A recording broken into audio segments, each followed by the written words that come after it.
Just over 3 years to the day since Arsenal last signed an out striker, and talkSPORT understands the Gunners are close to bringing in Victor Gyökeres. Former Palace and Newcastle boss Alan Pardew reckons he's well worth the £68.5 million fee. The one thing I like about Gyökeres, apart from the fact that he is a natural goal scorer, which we all know Arsenal are desperate for, is that his fitness record is good. You know, he's a robust character. Andy Farrell's named his strongest side yet for the Lions game against ACT Brumbies on Wednesday. Maro Itoje returns as captain, while the side also includes Jamison Gibson Park and Finn Russell at 9 and 10. There's no place for Farrell's son Owen, though, who joined the tour last week. Former British and Irish Lion Ben Kay reckons this could be the final test team. I think he's done all his chopping and changing in terms of trying to make up his mind and give people enough time to play their way into the test team. And I think he's pretty set on what that test team's going to be now. So hopefully those players can start training together as a unit. You can listen to that game live on talkSPORT 2 on Wednesday morning. Now, after losing by a massive 336 runs in the second test against India, questions are being asked about England's baseball approach to chasing over 600 at Edgbaston. The series is now level at 1 apiece, heading to Lord's. Wimbledon officials have apologised to Anastasia Paluchenkova and Sonny Castle after an embarrassing malfunction of the new electronic line calling system. Paluchenkova ended up losing the points and the game, accusing the umpire of stealing the game from her. But she did fight back to beat the new British #1. This, of course, is the first Wimbledon without human judges calling the game, having been replaced by AI. Nick Kyrgios isn't a fan of the change. It's the greatest tournament that we have in the world, and this is exactly why I thought that Wimbledon shouldn't be trying to incorporate the electronic line calls. Especially, I feel like they almost rushed it this year. Don't forget, for your daily roundup of the tournament, tune into Wimbledon Unfiltered with Nick Kyrgios on weeknights on our YouTube channel and CTV.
Good morning, everybody. You're listening to Jim White, Simon Jordan and Martin Keown, and we're live on talkSPORT. So Rashford and Garnacho are amongst 5 Manchester United players given extended leave to find themselves a new club. But is kicking the can down the road going to lead to tangible solutions? Meantime, is it a lazy narrative to argue that the Club World Cup has devalued football? Also today, have Arsenal finally alighted upon their striker? Whatever the sport, does technology seemingly never cure all ails? UEFA hit Chelsea and Aston Villa, but does the enforcement of football's finances still make sense? And have FIFA got to do more to protect fans from extreme price swings? It's Jim White, Simon Jordan and Arsenal invincible Martin Keown, and we're all live on talkSPORT. 100% engagement. Jim White and Simon Jordan on talkSPORT. Mr. Jordan, I'll get to you, but Arsenal invincible Martin Keown, have you ever done your hamstring? And if you have, how painful is it? The reason I ask, this morning, ladies and gentlemen, good morning. Producer Luke and I were working at our workplace on the 17th floor of the news building, and Simon, in came referee Joe. The key is the clue is in the title, referee Joe. Assistant producer referee Joe, who was doing his referee tests over the weekend, and did his hammy. Did he trip over the VAR box? Did he trip over the VAR box? Yes, Probably, I know. probably. Now, it's a painful thing, I know. And while our sympathy goes out to referee Joe, who's a few doors down, but far enough away to take about 3/4 of an hour to come through here and stiffen me, he's in some state. It's a shame.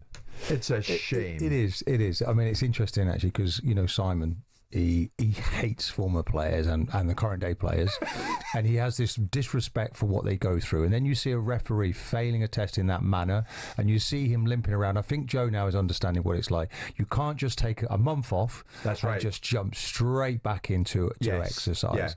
Yeah. And that's effectively what he's done, and he's got an injury. I agree. Pay the penalty. It's a referee welfare matter, Simon. I think we're in that territory now. Indeed. I find myself in a slightly disappointed mood this morning. Go on. Not because I'm confronted with the Keown again, but I missed Kevin Rowland. Kevin Rowland was on the Breakfast Show, and he's a hero of mine. Yes. So I was disappointed to have him listen to him on the way in, but not see him. That's a very nice green jumper that Simon's got on there this morning, isn't it? He's Blue. I'm not sure. Maybe it's a bit... Well, I suppose it did drop 10 degrees overnight, but I would be wearing a T-shirt. Maybe. It looks blue from where I'm sitting, bluey Martin, green. Yes, a bluey green. That's blue. Kevin actually walked through the office. Did he? Yeah, and I thought, I tell you who wished he was here this morning saying hi to him, because it's your era, isn't it? Absolutely. That was the era. Huge fan. Yeah. The first incarnation of them when they were. Did you see the Oasis at the weekend, Simon? No, I'm going. Looks amazing, by the way, didn't it? 3rd of August, I think, or something like that. Oh, very good. You're going to go. I didn't think you were going to go. Well, I've got tickets, right, and I feel like I should go. Yeah. But I might not. Well, don't force yourself. Oh, okay. I was up in the northwest, Nantwich, to be precise. Nobody asked. A little theatre production took me up there, and I enjoyed it thoroughly. Were you in it? I wasn't in it. Was it Widow Twanky or something? It was Widow Twanky, thank you. Various people in the hotel I was staying in complimenting your good self, Martin, and Stuart Pearce, in all seriousness, for the way that we had to go about the show, of course, on Thursday. And I want to thank the two Johns who I met in the hotel over the weekend, couple of fellas who were full of praise for the way this has been handled. A tough story, the toughest of tough stories to handle. Of course, the news about Diogo Jota came through as we were going on air on Thursday. And not just Diogo, of course, but his brother Andre Silva losing their lives in that dreadful car accident. Over the weekend, Martin, how did you find it? How did you reflect on it as the news began to sink in more and more? It's kind of unfathomable, isn't it? When something like that happens, a major tragedy, you're sort of scratching around. I'm quite a religious person, and you're looking for answers to, as to how has he gone into just another room, or yes, So it's very difficult to get your head round. I thought Liverpool, the way that they attended the funeral was very, very classy. To see the players, obviously a dreadful situation, but as many players as possible were there. It looked, as you'd expect on that occasion, it looked harrowing for everybody involved. Yeah. And I hope that she gets now the support. And they're retiring the shirt. Let's talk about him retiring the shirt. I think that's right and proper. Yeah. Obviously, people felt compelled to come on the show. People within the game, journalists, people who'd worked with him. It was truly a great guy behind the scenes, and I think that's the overriding factor. Yeah. Not only a great player, but a great man as well. Very much so. You were in Spain, Simon. Yeah. Did you see how they were treating the news over there? Did you tune into much TV or much radio? A little bit, but obviously, like everybody else, my overwhelming feelings were inherent sadness for his family. For his wife, for his young children, for his mother and father. The dreadful pain that they must be going through is beyond comprehension. Football becomes second. Retiring shirts and things like that are incidental. Yes. This is about a man that's gone, and his family are left. He's gone, tragically. His family are left with the ramifications and the pain, recriminations, and the unbridled pain. So it's beyond any kind of comprehension that any of us could even muster up at our worst. I mentioned I was in Nantwich over the weekend. So on Saturday morning, I jumped on a train and went over to Liverpool and popped over to Anfield. The taxi driver who took me there, Simon, was saying it was virtually a shuttle service. People coming into Lime Street and heading to the stadium. And the scenes were extremely moving. and I spoke to quite a sizable number of Liverpool fans who, and not just Liverpool fans, Everton fans, of course, fans of other clubs who had assembled around the stadium to pay their own tribute. And all you could hear throughout the morning, mums and dads were arriving, but with their children. And all you could hear were kids' voices as the kids were running about, kicking the ball to each other. And acting as normal, but for the parents and for the supporters and for the observers themselves, it was a very, very moving scene, I have to say. And Martin, you mentioned the football club and you mentioned the players who had gathered in Portugal over the weekend to pay their respects. Liverpool put out a very fitting tribute themselves.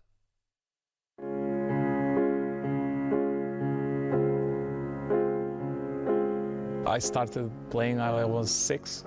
When you start, you just want to become this professional footballer and to play for your national team, to have the opportunity to play on the biggest stages with the biggest crowds,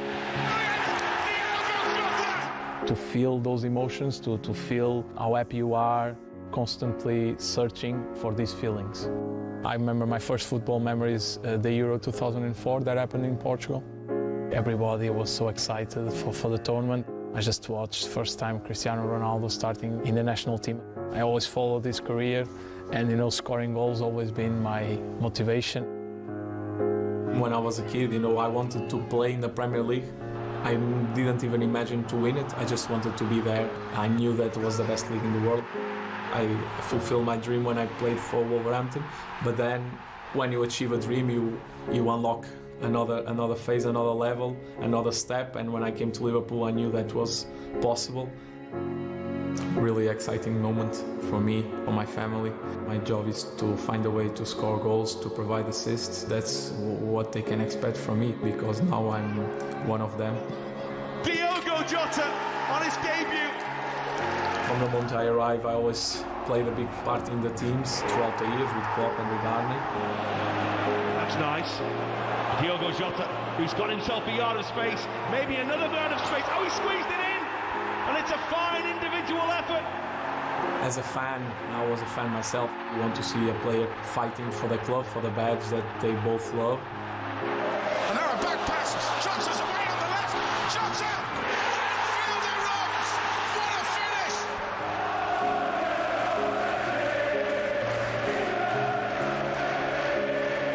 It's an unbelievable song that makes me proud. I think they know that with me they will have the minimum required to represent Liverpool. Jota wins it back. Jota, Jota's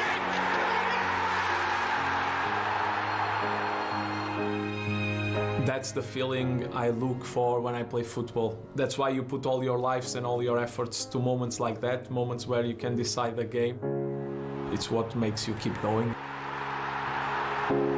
To arrive at this season with the title that I've been chasing for a lot of years in the best league in the world, where I dreamt to play as a kid, and finally we did it. It's a moment that I will cherish forever.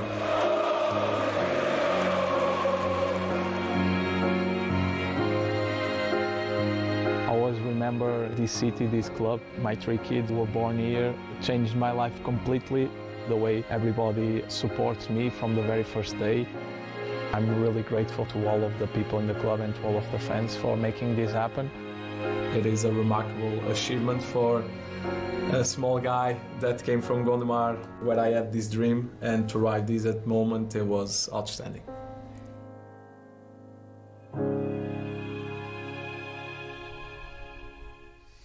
A fitting tribute from Liverpool Football Club.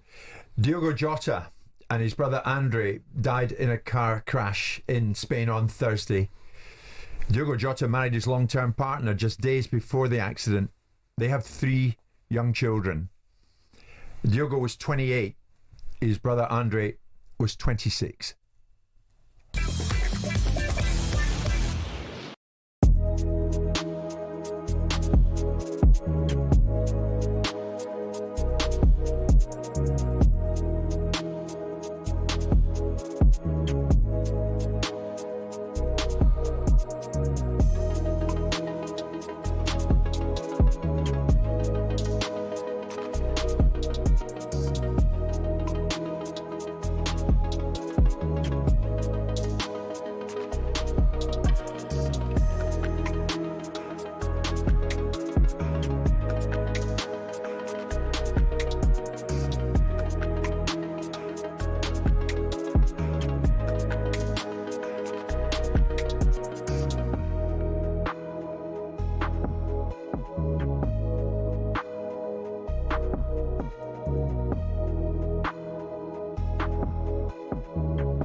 He plays that villain role very well now. That's crying out for a little bit more attention. It comes with a lot of crazy people. I took it personally and it kind of made me rebel a bit more. To be honest, I don't really care anymore. I'm never going to change.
Good morning, everybody. It is Monday morning. We're getting through the month of July, are we not? Monday, July the 7th. It's Jim White.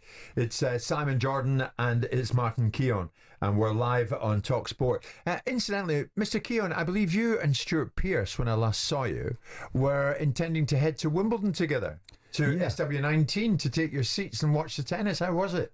We had a great day, actually, with lots of superstars of the game, of various games. Steve Redgrave, you know, of course, Ian Botham, to mention but a few. Right. So really nice day out with the Emirates as sponsors. Stuart, great company as always, and the tennis. I mean, I sat with my wife, who was a real tennis addict, and we did about 9 hours, I think it was. And the game of the day was Emma, to watch Emma Raducanu play with freedom, with joy, taking on the world number one Zabalenka as she did. It was an incredible moment to be there. It's just a shame she just a few shots here and there, Jim, she could easily have gone through. Do you think Zabalenka ends up winning it, Simon? Do you think Alcaraz ends up winning it? Who are you going for? I picked Sinner at the beginning of the tournament because despite the fact I think he needs more in his legs for 5-set matches, I think bouncing back off the French in the manner that he lost and the manner that he's strolling through this tournament has led me to the opinion Sinner. Zabalenka possibly. I mean, Emma Raducanu is a challenging player, but she's not at the top of her game. She's not been at the top of her game since she won the US Open. So she's rebuilding a little bit. She was in the game, but Zabalenka, you know, was a better player. Jim, just on that, I think Alcaraz is building nicely to the final. Yes, I'll admit. Me too. He was in a 5-setter. His percentage of first serves yesterday were much greater. He's just coming to the ball. He's playing clever tennis now. Yeah. He's got every shot in the book. Sinner is wiping people out. There's no doubt about that. He doesn't want to spend any time on the court. Yeah. But Alcaraz, for me, is just he's a true joy. He's like Federer, isn't he, really? At his best. It's also natural. I was watching the coverage from telly. I wanted to see you take a bow. Did you do that? Were you wearing your Arsenal Club tie? No. I was sitting in the, not the cheap seats, but I wasn't in the Royal Box. I wasn't in the Royal Box. What? That's for the... Why not? That's for all the knighted players and sports people. So no, I thoroughly enjoyed my day, let me tell you. Well done. Wimbledon's special place, Jim, there's no doubt. Yes, of course. Well, I'm always consigned to the outside courts when I go there. I never get in the... They're good as well, don't they? Wandering around the outside courts is good as well. It is good, Simon. Yeah. There's a lot of atmosphere around there. The whole place is packed to the rafters. Yeah. Which doesn't happen in every other tournament, Jim, you know, and it's unfair then for the players on the edge of it, but everybody gets a part of the Wimbledon outside. I'm moving on in a second. You say that. Why are there so many empty seats? I was watching last night. Well, people come and go, don't they? A bunch of empty seats. Well, I mean, you could look at it and say, why was the Emma Raducanu game so late on that occasion? Because you've got two men's games, you know, that took most of the day. And then people have got to leave, Jim. People are coming from all parts of the country. There is a situation where you can hand tickets back in or you can give tickets away as you leave, but not every one of those are full. That's why there wasn't people in the seats. Yeah. It's not a good look, that, Simon, late on at night. Or in the evening. It was a great atmosphere, though, Jim. You can't I can say imagine. Yeah. I mean, I don't know. I mean, if you look at the US Open, if you look at Australian Open, look at the French Open, do you see seats being empty at certain times? I don't know. I've never done a compare and contrast. What I can tell you is you probably have record receipts this year from Wimbledon, and they probably eclipse all the other tournaments. No doubt. For sure. No doubt. In the world of football, the Manchester United first team squad report back to training this morning at Carrington. Can you believe that? But Marcus Rashford, Alejandro Garnacho, Anthony, Jadon Sancho, Tyrell Malacia have been told not to report back to allow them more time to find themselves a move away. How does that work? Is the onus on them? Well, yes and no, isn't it? I mean, it's as much on the club. The club holds the registrations. They obviously don't want them in the building. They don't need more time. They're not running around doing it themselves, are they? I mean, we are capable of multitasking. You know, we can walk, talk, and chew gum, can't we? And so can they. So the reality of it is that's just a blanket cover message to say we don't want you in the building, because their agents are going to be the ones that are initiating calls. And maybe there is an element of, well, hang on a second, if a player has to go to medical, we don't really want to rip him off the training ground to do it. Right. But I think it's the right stance. Well, see, that's the point, Simon. Is extended leave then a better practice for clubs to adopt than forcing players to train with the reserves? Or with the kids? Well, I don't think it's right or wrong in either which way. It's what best suits the circumstances of the time. I mean, it doesn't help your commercial negotiations that you are so alienated from the player that you are clearly in a situation where you don't want him anywhere near the building, which means that people are going to take advantage of that commercially. But I mean, United aren't. I mean, I know that some of the things they've done are stupid, and some of the things that comes out of certain people in their building, like we're running out of money, is nonsense. But they will know what they're doing, and ultimately, if they're suggesting to the representation of the players, get yourselves in gear, work harder at getting an outcome. I mean, we can all run around like Marcus Rashford saying, "I want to play for Barcelona." Oh, I'm sure you do, but your form hasn't dictated that you can play for Accrington Stanley. I mean, it is an odd look, isn't it? You know, take a bit more time, come back when you've got somewhere. It's an embarrassing look, isn't it? That why is it there are so many players that don't seem to be integrated properly into the group? The manager obviously didn't want to take the job initially, did he? He wanted a fresh start, which he's going to get now. It's probably a reality check for the players. We're being told officially that the players have said they want to go, so that's why they're not being integrated with the group. But surely Manchester United are going to have to lower the transfer prices for some of these players if there's any deals done. I don't see any deals being done anytime soon. Jim, these are all top players. You know, Rashford, you ridicule, but he went to Villa, and by the end of it, okay, pulls a hamstring, but he was starting to make things happen. He gets back in England squad. But there's also been a lot of analysis of that. And even Alex Cook said the other day, I heard him say it was lazy media characterisation. He had a couple of decent games, and all of a sudden it was, let's whip United. And it's got nothing to do with ridiculing. It's called observing. Marcus Rashford has brought praise and criticism in equal measure based upon what Marcus Rashford does, not based upon what Marcus Rashford looks like or what he thinks. It's about what his performance is, so it's fair critique. I think that what the manager is worried about is that obviously Rashford has given off that. We're hearing that he wasn't really giving everything in training, and he's probably, okay, I can't have these players around the younger group. They're very impressionable. So therefore, if I can't guarantee that you're going to apply yourself, you're not going to work with us. But they'll all come back from their tours. What does that say about the player then? Well, I mean, we're assuming this to be the case. Well, you just assumed it. So on the basis of what you've just said, if we make your assumption something that has any substance behind it, then what kind of professionals are they?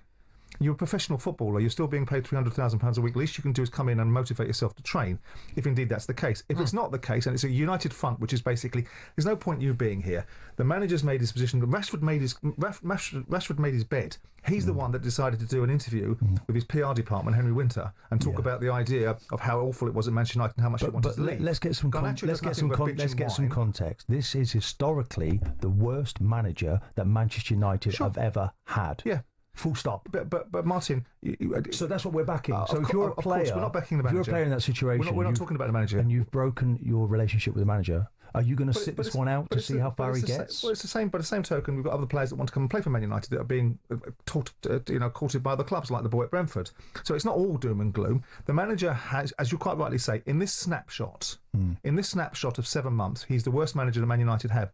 If you roll forward 4 months and he wins a few games, he will no longer be the worst manager. But in the current climate of judging people instantaneously, he is the worst statistically. Which is all we can do, really. Well, it depends how much we know. And ultimately, the people that are behind the scenes, the people that are making decisions that are informed, know more than we do.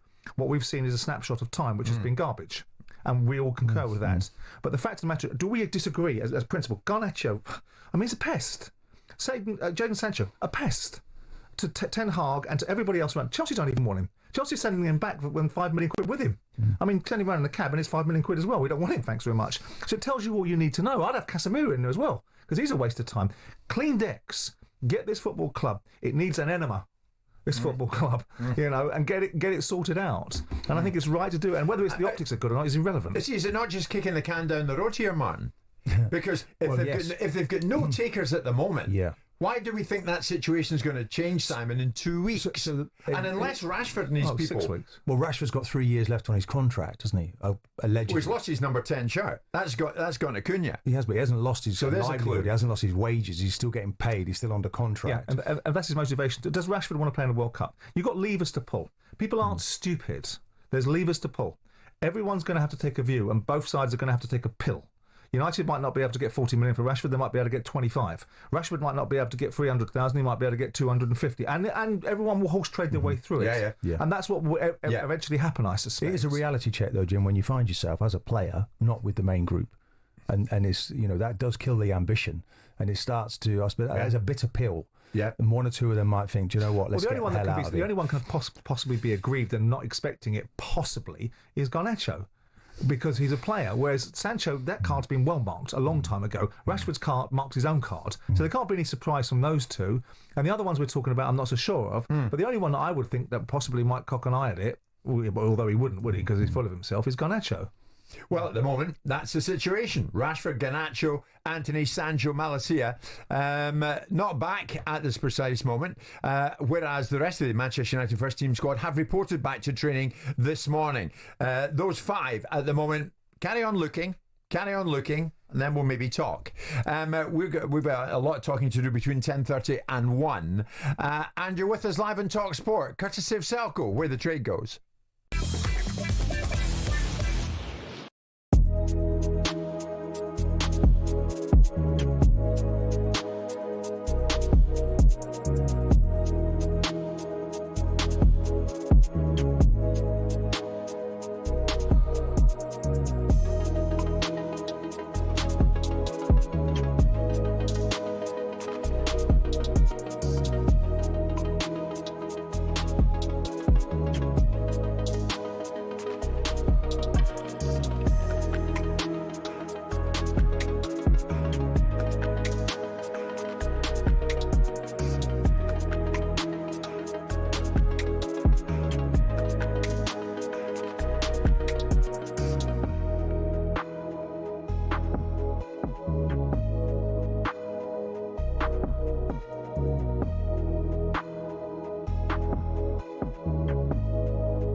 Just over 3 years to the day since Arsenal last signed an out striker, and talkSPORT understands the Gunners are close to bringing in Victor Gyökeres. Former Palace and Newcastle boss Alan Pardew reckons he's well worth the £68.5 million fee. The one thing I like about Gyökeres, apart from the fact that he is a natural goal scorer, which we all know Arsenal are desperate for, is that his fitness record is good. You know, he's a robust character. Andy Farrell's named his strongest side yet for the Lions game against ACT Brumbies on Wednesday. Maro Itoje returns as captain, while the side also includes Jamison Gibson-Park and Finn Russell at 9 and 10. Wimbledon officials have apologised to Anastasia Paluchenkova and Sonny Castle after an embarrassing malfunction of the new electronic line calling system. Paluchenkova ended up losing the points and the game, accusing the umpire of stealing the game from her. Nick Kyrgios isn't a fan of the change. It's the greatest tournament that we have in the world, and this is exactly why I thought that Wimbledon shouldn't be trying to incorporate the electronic line calls, especially. I feel like they almost rushed it this year. Don't forget, for your daily roundup of the tournament, tune into Wimbledon Unfiltered with Nick Kyrgios on weeknights on our YouTube channel and CTV.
Now, of course, you'll have seen Oasis kicked off their long-awaited gigs in Cardiff over the weekend. If you didn't manage to get a ticket, then listen up now. talkSPORT can still get you in. Our competition to win a pair of Oasis tickets in Manchester, July 19, plus $5 grand of spending money, and a night in a hotel. Lovely stuff if you can get it. 18 plus UK, excluding Northern Ireland. For a chance to win, text the word Oasis to 83338 by 11 tonight, then you're in the draw. Text a couple of quid plus one standard network rate message. You have to have the bill payer's permission, or you can post your name and number to Oasis Prize Draw, PO Box 3190, Colchester, CO2 8GP, to arrive by 5 o'clock on the evening of July the 10th. This is a talkSPORT limited promotion run on talkSPORT, Talk and Virgin Radio UK stations. Full terms and conditions apply at talksport.com. Oasis, you'll end up going, will you not? Yes, I probably will. I'm not a huge Oasis fan. I'm obviously very fond of Noel, but I'm not a huge Oasis fan. But it's one of those events that possibly you should go to if you've got tickets from you. What would you be more likely to go to? The Oasis gig or Eubank Ben 2? Oasis gig. Oasis gig. Why did I think he'd need time to think If you don't want to go, Simon, I'll take those tickets off you, fella. If you don't look at him, he doesn't want it. No, you don't want to go. It's not a case that other people are want to clamouring to go. I know they are. Yeah. I don't know if anyone's particularly clamouring. Maybe Chelsea fans are, because Chelsea are still in it. You know where I'm going with this. Are you clamouring as a Chelsea fan to head over to the US to see your team in action in the quarterfinals in the Club World Cup? Chelsea beat Palmeiras of Brazil, and now they face another Brazilian club, Fluminense, in the semi-finals tomorrow night, whilst Paris Saint-Germain face Real Madrid on Wednesday evening. Where are you at with it, Martin? Before you give me your take on it, I mean, about the prestige of possibly being the first club to win the inaugural Club World Cup tournament. Danny wasn't having it, Danny Murphy, and probably still isn't. Remember what he said. Well, watching games with half-empty stadiums is tedious anyway. It's boiling hot. The tempo's not great, apart from the South American teams who are A, used to playing in it, and B, in the middle of their season. So that in itself makes it somewhat ridiculous. You've got teams playing who are in the middle of the season. You've got groups of players from Europe who are having a bit of a jolly up because they've got to be there, don't really want to be there. If Liverpool were in it, you'd be watching it. Only if the new players were playing, so have a look at them. But no, I'm not. I've got no interest. I don't think the players who are there from Europe are particularly. I mean, Atletico Madrid going out, they didn't look too bothered, did they? I mean, for me, it's not drawing me in at all. And so you give the tournament no value? No. Well, we're down to the final four. As I said, Chelsea, Fluminense, PSG, Real Madrid. Whatever your view, whatever Danny's view of the tournament is, I mean, Martin, is there still something prestigious about being first? The first club to win it? Yes, there is. But You'd love it if Arsenal were in there. I'm not a big fan of this competition. I've only watched highlights of it. I haven't really bedded in to watch it. I will watch the semi-finals and final because I'm sort of like needing to watch a little bit of football. But I think it's healthy that we get, even as a fan watching, or even us now, we get a month off after this show. You know, we all need breathers as well to come back to it. For me, it kind of feels a bit like it's a bit of football greed, all of this. Do you know, where we just have to have more and more of the same thing? I'm not saying this competition doesn't work, because I like to see elite players. The romantic side of me, as a player, when I look back at the Vieiras and Henrys, it would have been amazing to have been in a Club World Cup with that lot, wouldn't it? You know, just for a few days, live together and try and take it as a one-off, and maybe we can build towards that. But I just don't like, and I know Simon will say, okay, back to the same theme. The players need a rest, Jim. Also, the viewer needs a rest. Well, nobody really wants to watch this, and it appears that nobody really wants to playing it. When Man City went out, they looked quite relieved to me to be going out, and at least now they get a little bit of extra rest. But this all starts again in just a few weeks' time. We're back again for the Premier League. We need to find another slot for this competition, because I do believe it's going to carry on. We're going to see it every 4 years. So you're but not right now. You're going down the same route as the PFA chief exec Maheta Malango, who's saying it's devaluing football. The competition is devaluing football because players cannot perform properly. Malango saying we are devaluing the product, and it's a shame, because if I'm a US fan and that's my first exposure to soccer, that's not good. My hope is that people now, even from a pure business perspective, will see that it does not make sense. Does it make sense to you, Simon? What's Malango up to? Well, the tournament has the potential to be a fabulous tournament, whether it is indeed because of the geography of being in America, which I don't think was the greatest choice. I think the tournament might have had more resonance if it was on a different continent. And might have had a bit more buy-in. The narrative was sealed in people's minds, irrespective. People haven't even watched it. He hasn't watched much of it. Danny Murphy hasn't watched much of it. He talks about Atletico Madrid players being relieved. How does he know? He didn't watch it. He talks about, I didn't get any sense of relief from Man City. I got a sense of great disappointment from Bernardo Silva when he was talking to the media about how they felt that they got dumped out in this tournament, how they didn't want to be dumped out in the slightest. So I look at it and say, yes, there are things that could have been better. And yes, there are things that could be far more structured for the teams, and obviously the endless debate about player welfare and so on and so forth. So just what would your solution be then, son? When would you, if you think this is a worthy tournament, it's once every 4 years? Yeah, but where would you sit it? First of all, I wouldn't put it in. I wouldn't have put it into America. But the commercial reasons behind it are probably significant. So they supersede the devaluing of football. Well, some argument you could say it's revalued football because of the enormous amount of money.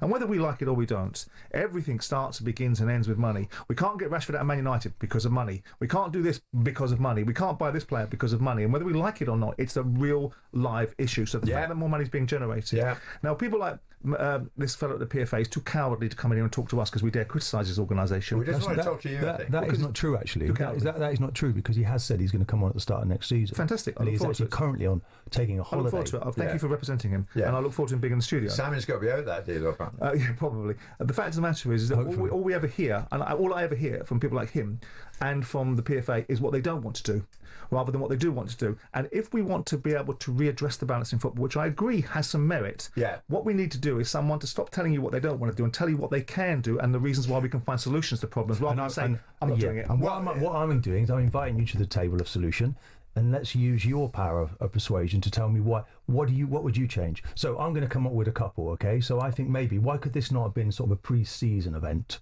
So we get the rest. It is. We get the no. So it's the start of the next season, okay? For two sides. So we do it as a training for the next season. So the players then get a rest, because what they're fighting for now, the players are trying to establish a maximum of 4 weeks rest. That's what they're looking for, and they're not getting that, Simon. They're not getting that, and the players need that. I'm willing to wager you. I'm playing devil's advocate. Like everything else, If you've got 4 weeks rest, you'd want 5. If you've got 5 weeks, you would want 6. When you've got 1 substitute, you want 2. When you've got 2 substitutes, you want 3. When you've got 3, you want 5. And on we go, because it's never an issue of around... No, but that's just a destructive mechanism to an argument. No, look, it's not. You get your 4 weeks. You get your 4 weeks. I'll jump in. Simon's got a point. The finger's been pointed at the players. How come 10 Juventus players last week asked to be substituted during the 1-0 defeat to Real Madrid on Tuesday? Temperatures soared between 30 and 34 degrees. That's a human reaction. It's Borussia Dortmund substitutes spent the first half of their game last week watching from the dressing room because it's too hot. No, but you're ridiculing players now. Did you ever these ask are grown men asking to come off Would the you have pitch? been one of those Juventus players? No, not really, no. But there were times when you wanted to come off. It was so ridiculously hot pre-season. But you never did you? No, because you tried to sort of tough it out. But they've been asked so the players softer today. No, they're not. They've been asked to play more games so why than ever come before. you and your generation never did it this lot? Give me a chance to respond, guys. We're going to create a sensible argument. It's a good programme. Sometimes you two can spoil it. But allow me to give you some feedback, yeah? If I can remember what I was going to say, yeah? Because no, you need to keep calm around us, then we can give an answer. I was listening to this show a few weeks ago. Martin O'Neill was on it, and you shut him down, and he had good arguments. He called me a blockhead. Well, yeah, then maybe he's right. We'll get on the point then. No, we're going back to the establishing a maximum number of games for the players, giving players a sensible number of games. I wasn't asked to, Jim, play, Valverde has played something like 60, 63, 64 games. I wasn't being asked to play those games, was I? So I'm not in the same. I've never been in the same situation as those players. So what I'm saying is we have to respect that, and that's all they need in any other job. But Martin, I would put to you, mate, that's nonsense. Why is it nonsense? And you know why it is. I think that's a disgrace because to say that. I'm looking at you this morning. Were you or were you not the guy, an eye injury when you played for Arsenal? And you were told, no matter what, you cannot play for the time being. You told nobody, and you played the next game.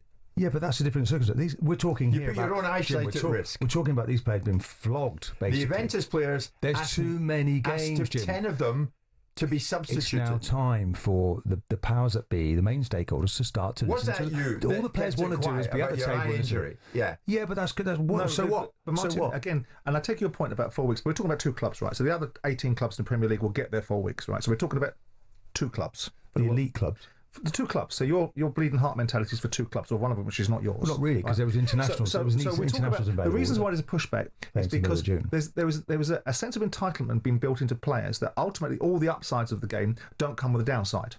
The downside is that ultimately you have to play more games. I agree that somewhere along the line you have to get the balance right. But if you take all... Again, I can make this point, and we've had it 100,000 times between us. If you take all the money out of the room, you have to expect that someone's going to try and put more money in the room, and the only way they can put more money into the room is by tournaments. Now, when you've got people like Rodri, when you've got players, when you talk about the attitude of grown men, yes, they are at times grown men, and sometimes they're not, right?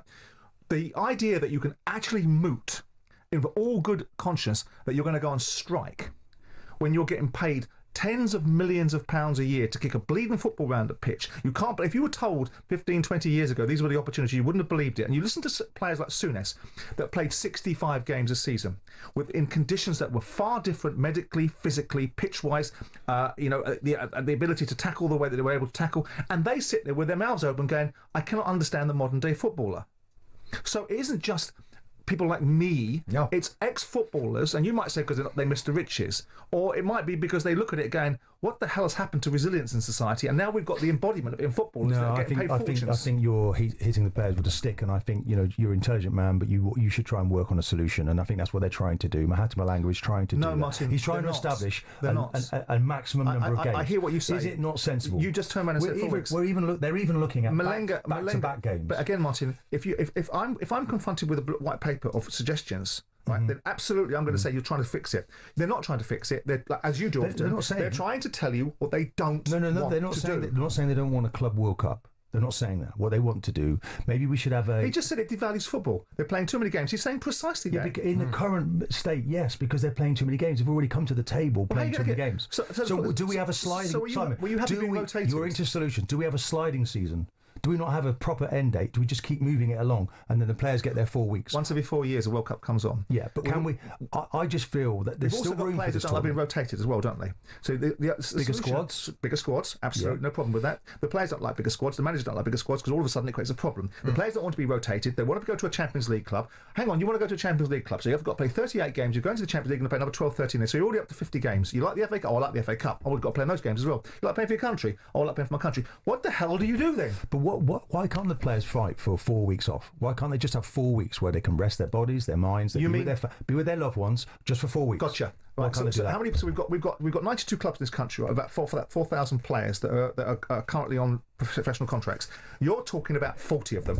So you're talking about 1% of the football pyramid. The very best players. Right. So the other 99%, they're all right, Jack. But if they're playing 1%, okay, so they're playing all of the time, aren't they? So what happened to Phil Foden at the start of the season? He was rested for the first 3 months because he was knackered.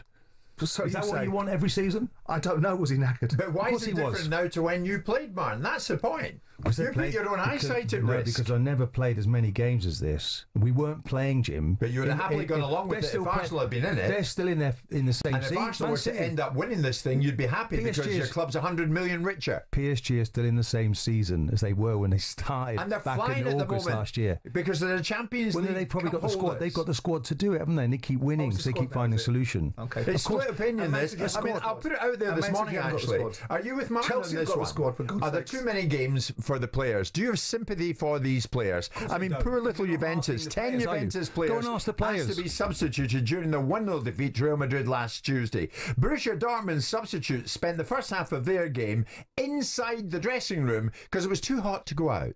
I mean, do you have sympathy with them? And Maheta Malango, the PFA chief exec, is saying the competition itself has devalued football. Is he right? 03717 223344.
He plays that villain role very well now. That's crying out for a little bit more attention. It comes with a lot of crazy people. I took it personally and it kind of made me rebel a bit more. To be honest, I don't really care anymore. I'm never going to change.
morning, everybody. It is Jim White and Simon Jordan. We're live on talkSPORT alongside Arsenal Invincible, Martin Keown, of course, who's putting up a strident argument on behalf of the players, am I right, at the Club World Cup, that it comes at the end of a very busy season.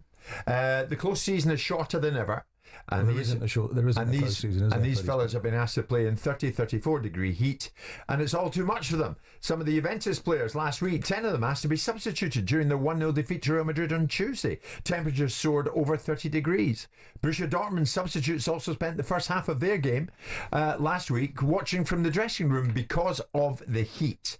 And Maheta Malango, the man at the top of the PFA, saying it's all too much. It's devaluing football. He claimed the competition's devaluing football because the players cannot perform properly. Martin, just before we go to the phone lines, and there are many calling in, many supporting you, incidentally, you are totally in Malango's court, are you? You are with him on this. The balance has to be the Club World Cup. I think we want balance. Is it devaluing the game? From a sort of a viewing spectacle, just devaluing the product because we're not seeing the players at their best, because you can't do that for 12 months. You can't play all those games. So I think what they're trying to do is establish a situation where they can have 4 weeks break and they can try and work out how many games. I'm not sure how they find a solution to that, because they're looking to a player to play 50 or 60 games. Yeah. I've said to you already, Valverde from Real Madrid has played, now he's close to 65 games. I do feel that's too much, Jim, whatever conditions you're playing in. But obviously you take a tournament, don't you, to a country with extreme temperatures. There's nobody really there watching the game of football in the way we do in Europe.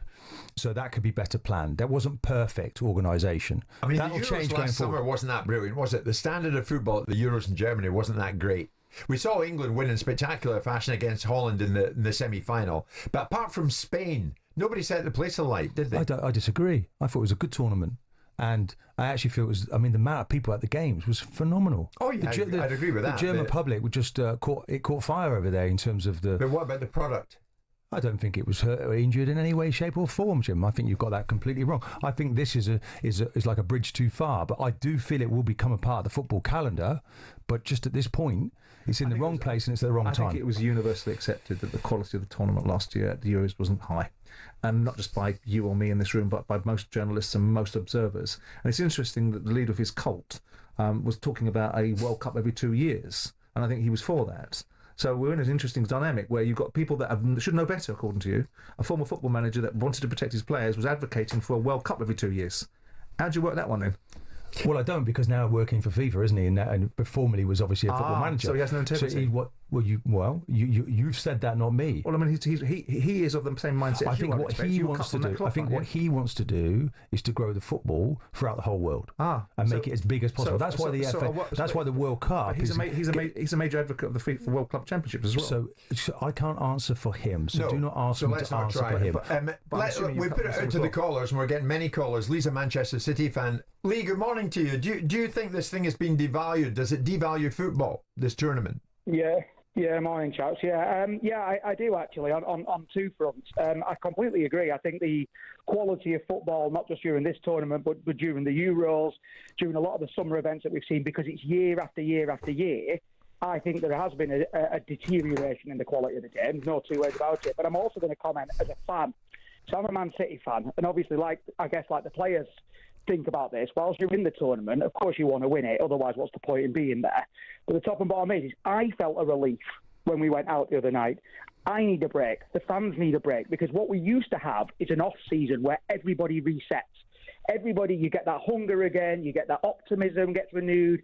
You feel like, whatever business your club's done in the summer might have corrected the problems that you had last season, all those kind of things. And then you come into the new season, you can't wait for the players to report the training. The fixtures come out. It used to be brilliant. It was the reset. We don't have it anymore. I actually feel jaded as a fan of watching too much of Man City over the last few years, that we just haven't had a break. Okay. Like, why can't we respect the need? Too much of anything isn't always a good thing, is it? So why can't we just respect 4 weeks, play as many games as you want during the course of the season? I have no sympathy for the players during the course of a season, but no other sport has no off-season. Lee, many good points in there, mate. Thank you for that. Reece, Arsenal fan Reece, do you agree with that? Good morning. Morning, gents. I find it hard to feel sorry for the players when they're all so greedy all the time. The massive wages, the agent fees, You can't demand this big money and then just expect owners to pay it out their pockets and there be no repercussions of it. Man United are suffering for it, having to go on tours after seasons to earn money, but they've got players like Rashford, Sancho, rinsing the club. If the wages keep going up and up and up, how are the clubs, other than the fans paying it, because then the fans will complain the prices of the tickets go up. Shirt sales are 80, 90, 100 plus for a football shirt. Yeah. Like, come on. Ooh. You can't complain. If you want 300 grand a week and you're being asked to go play a game of football to get the revenue and to pay your wages. Martin, what's your reaction to Reece? I mean, he's one of your own. It's market forces, isn't it? There's a clamour for the top players, and the top players get the top money. But no one's forcing the clubs to pay it.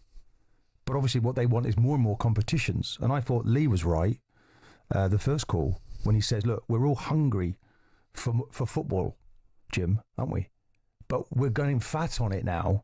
And it's like, you've got to have that break. So we then we fall in love with the game again. Even the fan is saying it's too much. You've got to listen to that. There's a fair bit of balance to this. There's a message. Love listening to the show, but you got to let Martin have his opinion here. After all, he's a former player. He has more of an idea than you two do about the tolls and the stresses. I sometimes wonder when I sit here with you two, by the way. Thank you. But anyway. And there's another one. Tennis players play 60 to 80 matches per year in all weather. Extreme heat at times. Do they not get a month between each competition? Look at what they went through in the first week of Wimbledon. Calendar not been very well thought through. Matches can last several hours. The top pros can play most of the matches because they go deeper in the tournament. It's tough, but they kind of concentrate in these tournaments, don't they? And then they can pick and choose a little bit in between. I wonder if Chelsea fans think it will be devalued, that the tournament itself devalues football if they end up lifting the inaugural trophy. We'll see. It's 11.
Just over 3 years to the day since Arsenal last signed an out striker, and talkSPORT understands the Gunners are close to bringing in Victor Gyökeres. Former Palace and Newcastle boss Alan Pardew reckons he's well worth the £68.5 million fee. The one thing I like about Gyökeres, apart from the fact that he is a natural goal scorer, which we all know Arsenal are desperate for, is that his fitness record is good. You know, he's a robust character. Andy Farrell's named his strongest side yet for the Lions game against ACT Brumbies on Wednesday.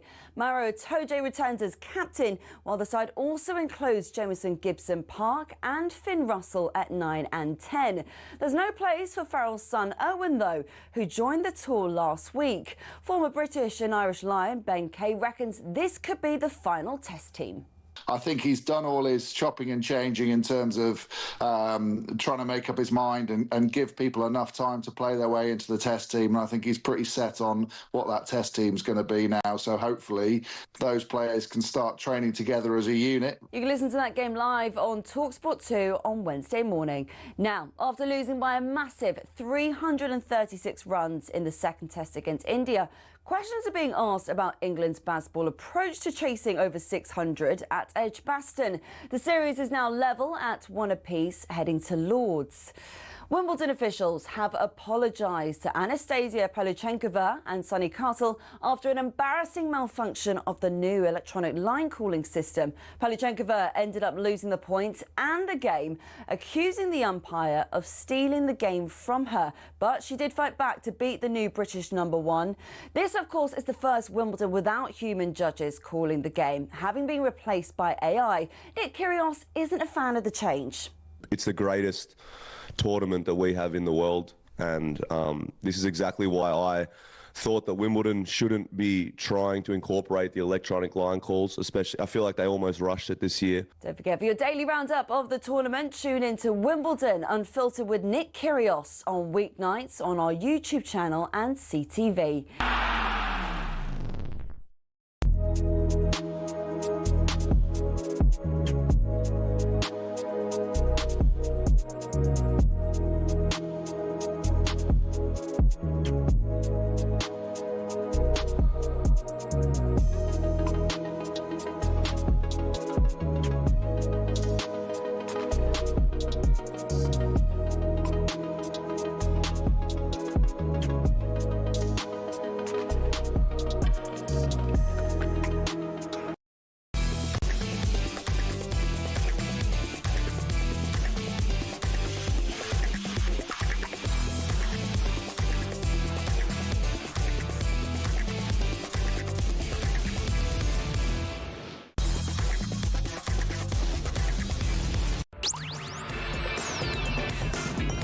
Morning, everybody. Monday morning, Monday, July the 7th. It's Jim White, Simon Jordan, and Martin Keown. We're live on talkSPORT. As always, we're streaming live on YouTube and your smart TV. For all the information on how to watch the show, just head to talksport.com/watch. A lot to get through. We'll touch on the British and Irish lines. None too impressive over the weekend, but what do they care? They're still winning. Is that not the main thing? And of course, we'll be looking at Wimbledon, who's doing what there. A whole bunch of things to get to before we go at 1 o'clock. Not least boxing as well. Jack Cattrall winning, but it's how he won. We'll get to that in the fullness of time. You get Top Boxing this afternoon, have you not, Simon? With Harlem Eubank on, yeah. Harlem Eubank coming in, so that will make that suitably topical. Of course it will. Suitably topical, of course, is the subject of transfer, player movement at this particular time. And talkSPORT's chief football correspondent Alex Crook joins us at this stage to talk about Arsenal, and maybe Arsenal finally alighting upon their striker at last. Or are they? Alex, good morning. What can you tell us? Good morning. Yeah, I think this will be music to Martin Keown's ears, music to a lot of Arsenal fans. It is 3 years to the day almost since they last purchased an out-and-out number 9. If you're accepting the fact that Kai Havertz isn't really a number 9 in the traditional sense, it looks like Victor Gyökeres could well be on his way to North London. We reported yesterday that his camp were confident a deal could be closed now. He's already verbally agreed a 5-year contract. I think the fee that Sporting are holding out for is still around the €80 million bracket. Arsenal in advanced negotiations to try and bring that down a bit. This is a player who has experience in England, having obviously come through the system at Brighton, scored a lot of goals in the Championship for Coventry when they narrowly missed out on a place in the Premier League, has gone to Sporting, scored a lot of goals in the Portuguese league. That doesn't always translate. Just look at Darwin Núñez and his struggles at Liverpool, but he's done it in the Champions League as well, terrorised Manchester City in that competition last season. And I think a lot of Arsenal fans feel this is the one signing, although they've got Zubamendi through the door, they've got Kepa Arrizabalaga, they're looking for a wide player. This number 9 is central really to their whole summer and their hopes of challenging for the title. Alex, thank you for that. Let's put it to Arsenal Invincible Martin Keown. I mean, it looks like they're going to get their man. It looks like Arsenal fans are going to get what they want, and a striker. A man who can find a net. 54 goals in 52 games. One of the most in-demand players, of course, Gyökeres. So does Kepa, Christian Norgard, Zubamendi and Gyökeres take them above second? Well, that's the target, isn't it? And obviously, there's not a lot wrong with the squad, but they needed to add in certain positions. You know that centre forward was been crying out for a centre forward due to the injuries that they had. This guy is, rock solid. You can play the ball into him. He holds it up well. He has pace, power. And I think he's quite emphatic in front of goal, and that's what Arsenal need. He just needs to now to do his talking on the pitch. Yeah, and do you think some fans will get off the club's back once this deal is done, if it indeed is done? It's not about that, Jim, is it? It's about him producing on the pitch. It's like, okay, you shut the noise down by what you do in those performances. So, yeah, I'm pretty certain Arsenal got a tough start to the season with the fixtures, which is normal. It was exactly the same last season, and Premier League seems to sort of roll up really difficult fixtures for Arsenal. Arsenal fans will moan about that, but it's a fact. They're very difficult games. But they now need to have players in the building early to get those relationships, build up those partnerships, and make the next step. Because it's the next step for Arsenal. Were you in the camp, though, Martin, that they needed to get it done? They needed a striker through the door. Of course, but they don't want to be held to ransom. They had 2 targets that they were going for, and now they've gone for this one. So it's about him performing. But I think it's really important they get him in the door. They start pre-season, do they, Jim, this week? I believe the clubs are now all coming back again. They'll have an important tour that they're going on. They want embedded in so they can give him the information, stitch that information for him to do what he needs to do. Alex, what's the situation with Ethan Nwaneri? Seemingly reluctant to sign a new deal at the club, at Arsenal, at the age of 18, without guaranteed playing time.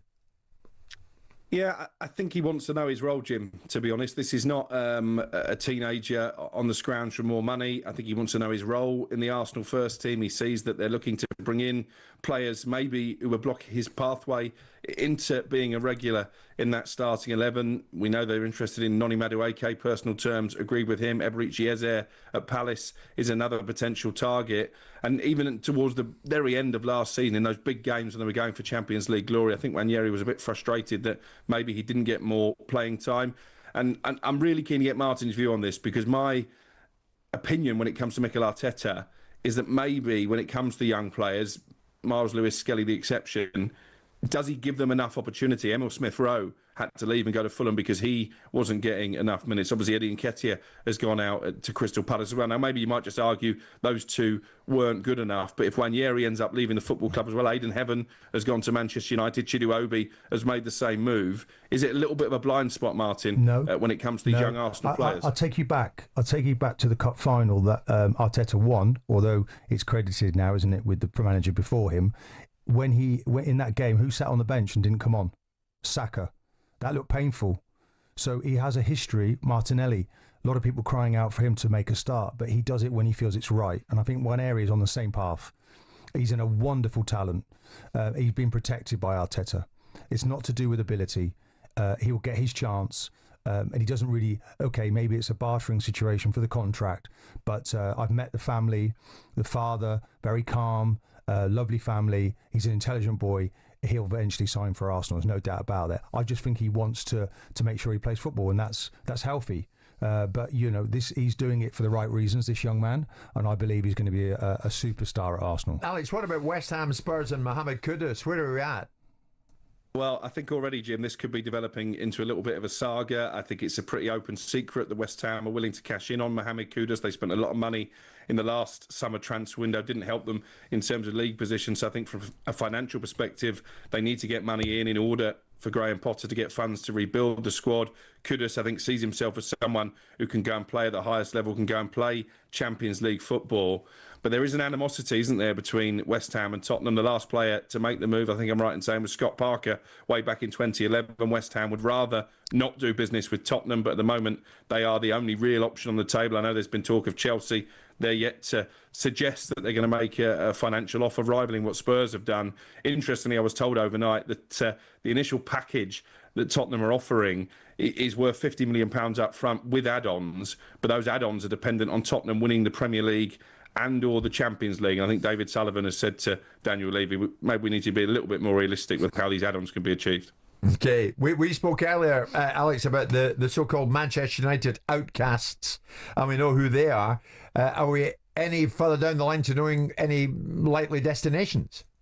I think at the moment Anthony to Real Betis is probably the most advanced. Obviously had a decent spell on loan with them, helped them to the Conference League final. Didn't play particularly well in that final when they came up against Chelsea. So I think that one probably will happen. In terms of the rest, Tyrone Malacia, they're not knocking down Ruben Amorim's door to get him out of Old Trafford. Jadon Sancho wasn't willing to take a pay cut to join Chelsea, so I think his wages are going to be a problem for a lot of the clubs who are in for him, the likes of Juventus and Fenerbahce over in Turkey. I heard Simon this morning mocking Marcus Rashford and his desire to play for Barcelona. I get where he's coming from. I think if he gets that opportunity, he's a very lucky boy on form, Marcus Rashford. But we know they're not back at training today. We know Rashford's number 10 jersey has been given to Matheus Cunha. Again, I'd love to know what Simon feels about this from a boardroom perspective. By giving his shirt number away, by telling him to stay away from training, are you not just diminishing the asset and lowering what you can ask for in terms of a transfer fee because clubs know you're desperate to get him off the wage bill? Well, was it a secret before then?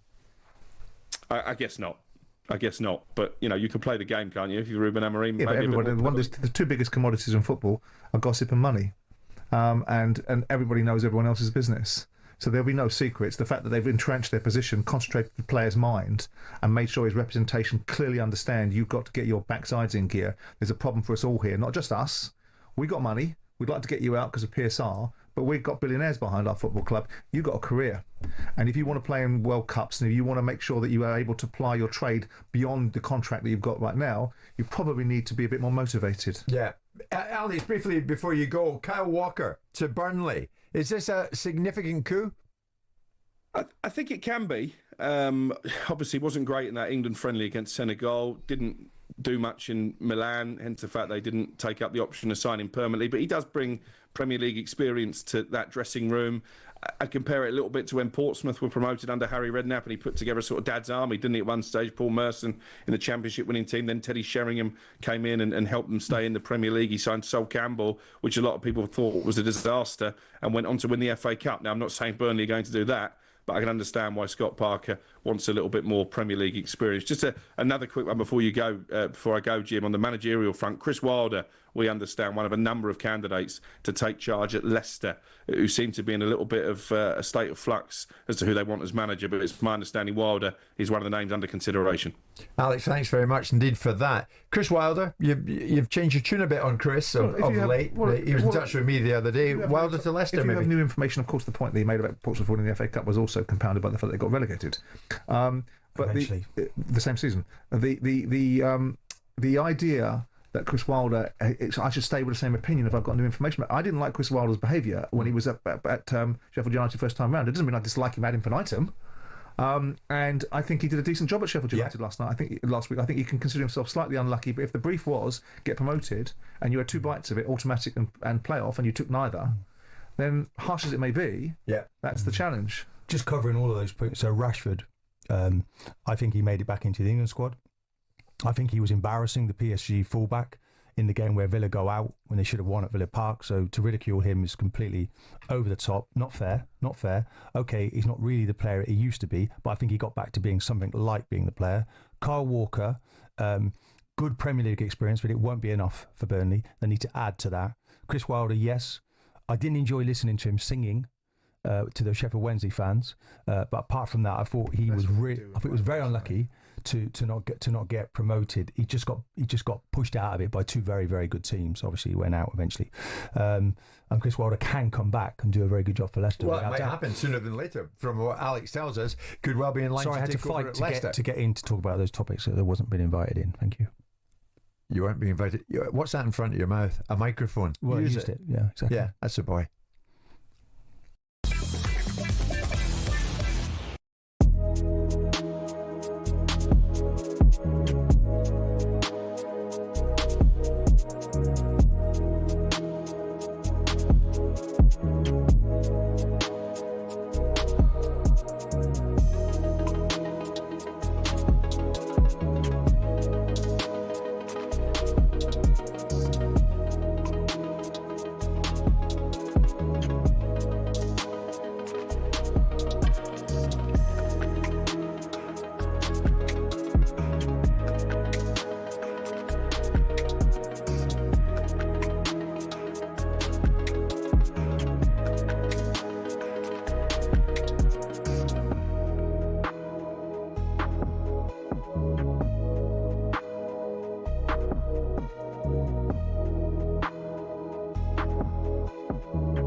plays that villain role very well now. That's crying out for a little bit more attention. It comes with a lot of crazy people. I took it personally and it kind of made me rebel a bit more. To be honest, I don't really care anymore. I'm never going to change.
Monday morning.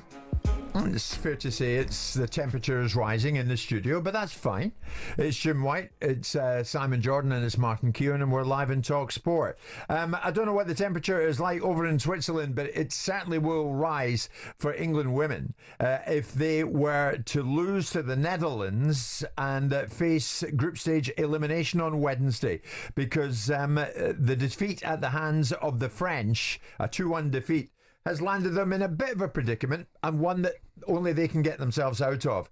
Let's head out there now and talkSPORT's England Euros reporter, and she is Courtney Sweetman-Kirk. Courtney, good morning to you. How do you see it? Have they put pressure on themselves now, the England women, with that first match defeat?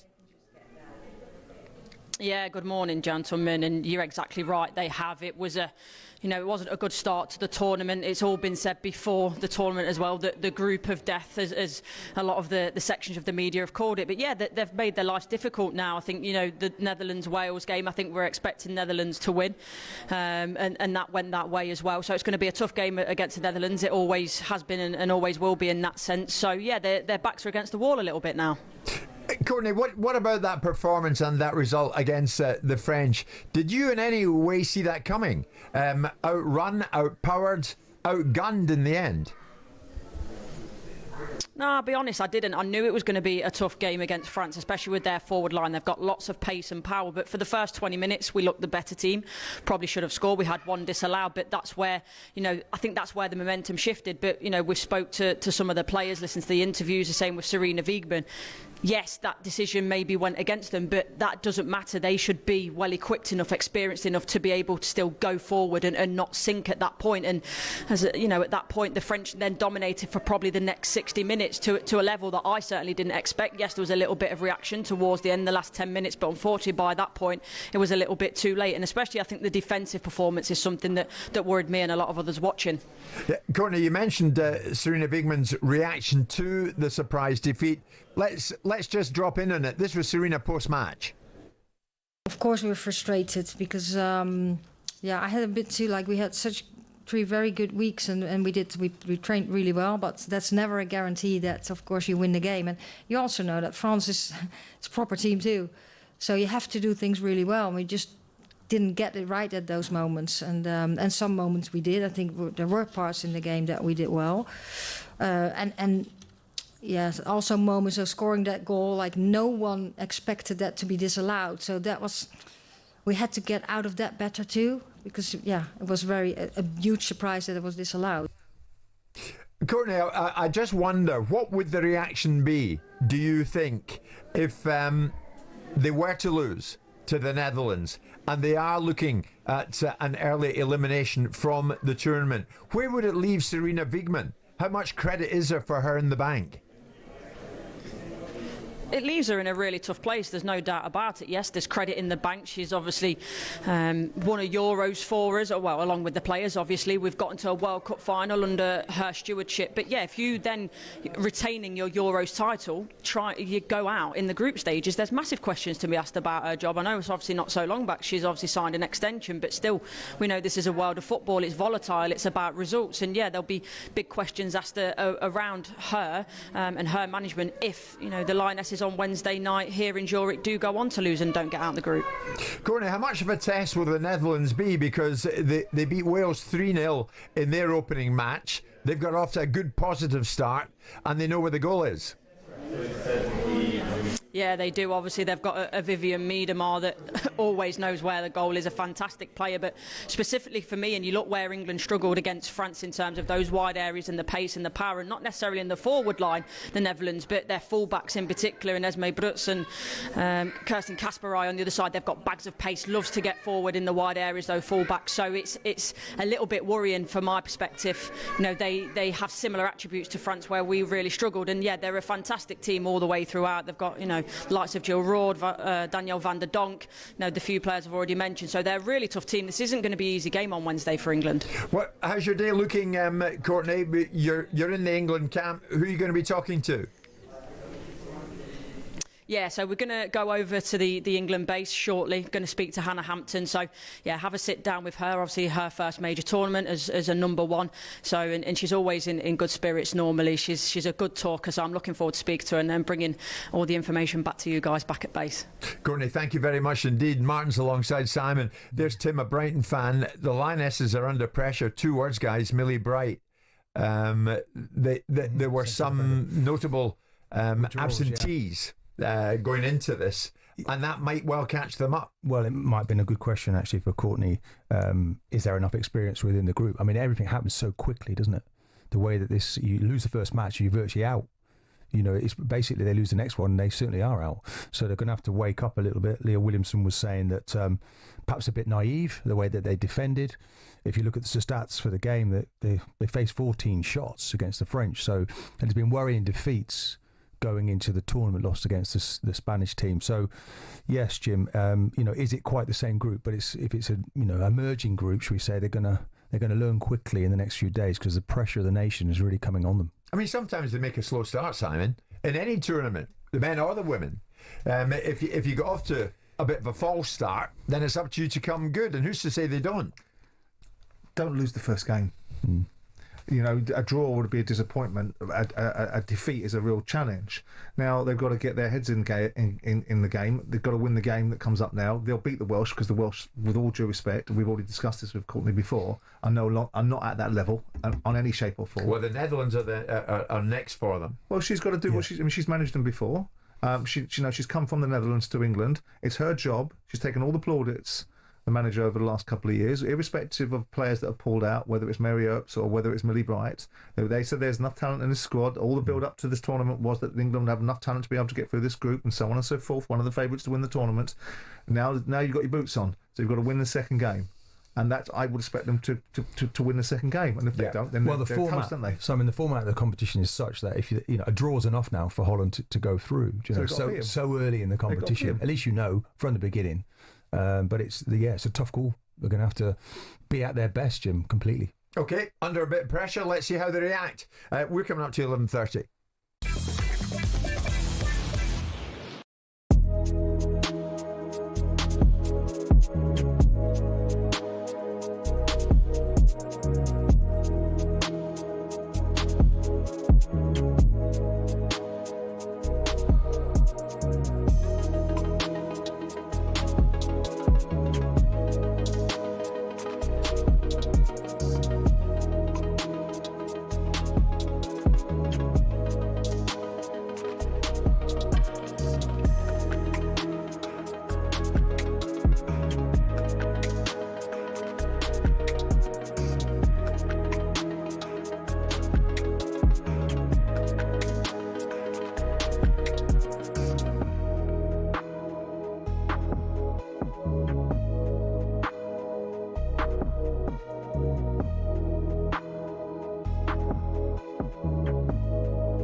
Just over 3 years to the day since Arsenal last signed an out striker, and talkSPORT understands the Gunners are close to bringing in Victor Gyökeres. Former Palace and Newcastle boss Alan Pardew reckons he's well worth the £68.5 million fee. The one thing I like about Gyökeres, apart from the fact that he is a natural goal scorer, which we all know Arsenal are desperate for, is that his fitness record is good. You know, he's a robust character. Andy Farrell's named his strongest side yet for the Lions game against ACT Brumbies on Wednesday.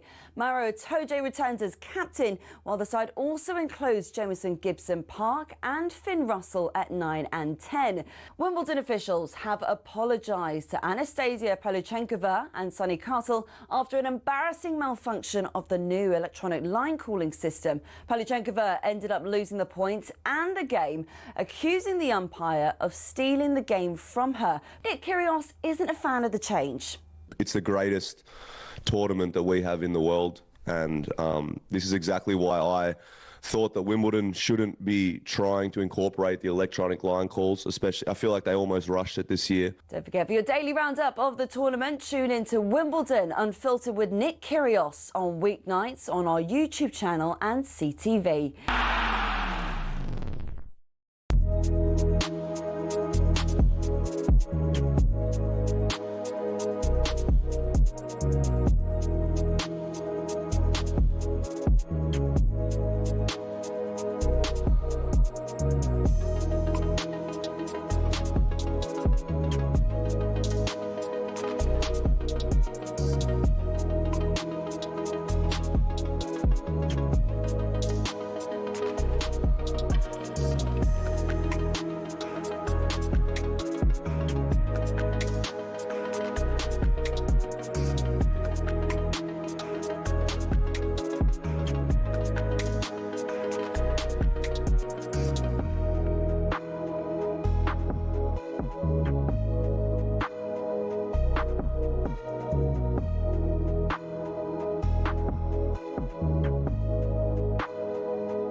It's showtime on talkSPORT with BetMGM. Get ready for the golden era of sports betting.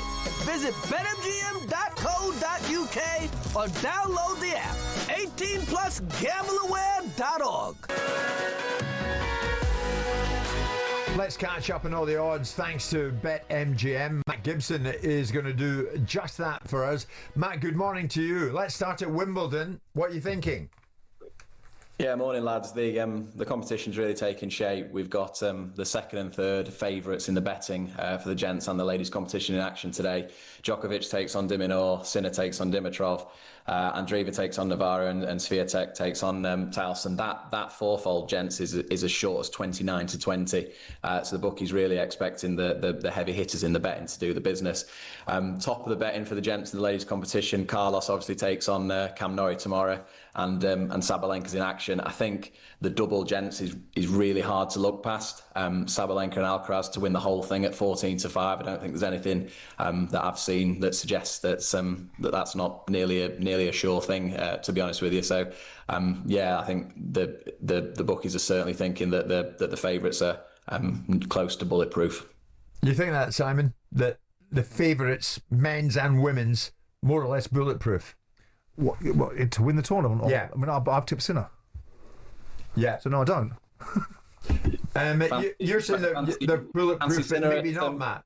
Fancy Sinner at 7 to 5, Simon, over Carlos at 13 to 10. I do. Logically, I shouldn't, because Alcaraz is so dominant on grass, and the Sinner doesn't play 1 in 5 sets. But I just think there's going to be a reaction to the French final from Sinner. And I just think that's going to play a part in this. Now, whether he can overcome Alcaraz, he's overcome him before, and this is his surface. Sinner likes his surface, so. But either which way, I think it's going to be an intriguing Wimbledon. I think so too. Djokovic either which way, Jim. you and tipping, remember. Yeah, that's right. So it's not worth asking, is it? Sorry, Mark. Interesting, Djokovic is not some. I thought he's been magnificent, Matt, in this tournament so far.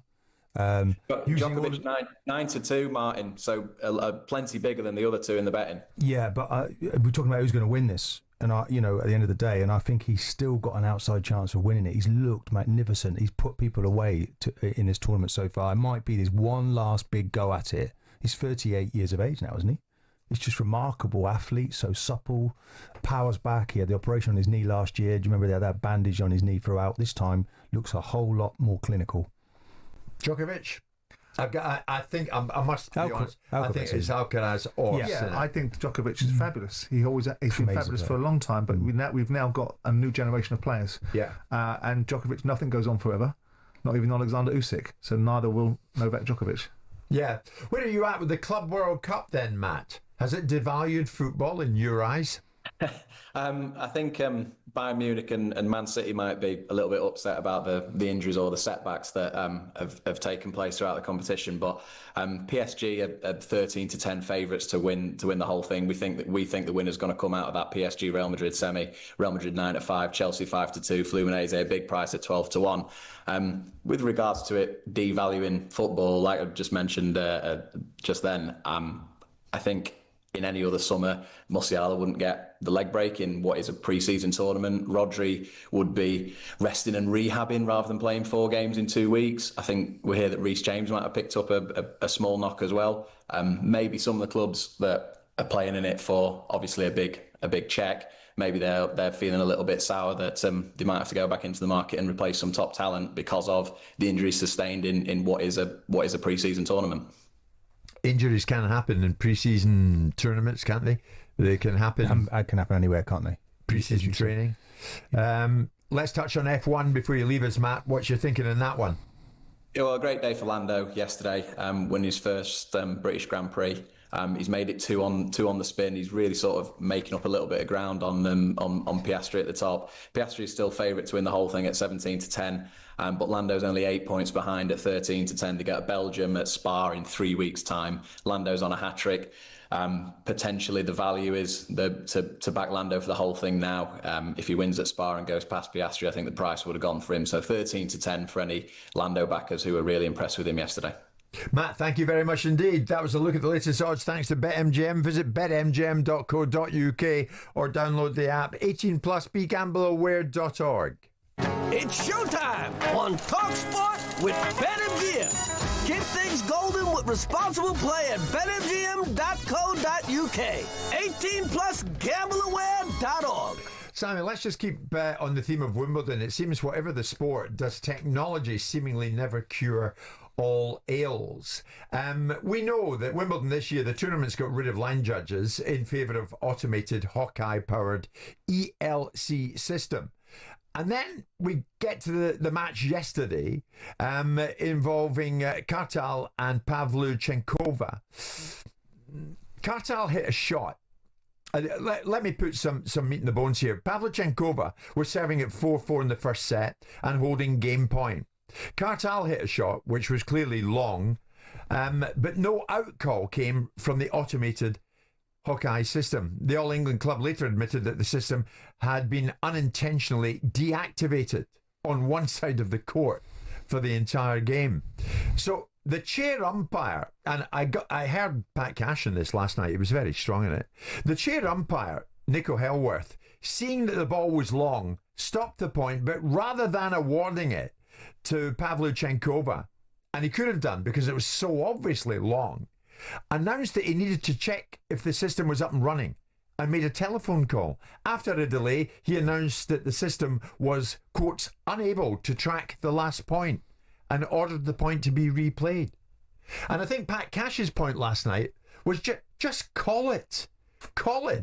You're watching the play like anyone else, probably a lot more closely than anyone else. And it was so obviously long. Cash was saying, get human involvement in that and call it for what it was. Well, that would be common sense, wouldn't it? But there must be protocol. And so it's really easy to say what you should do and not understand why they did what they did. So if the question was asked of the umpire, why did you do that? You knew it was out. They would then come back and say, by the governance that I'm employed to determine outcomes, I have protocol to follow. Now, when we use a technology argument, there's human error. Someone's deactivated. It's got nothing to do with technology. If the technology was deactivated, it didn't make a mistake. It was someone turned it off somehow or another.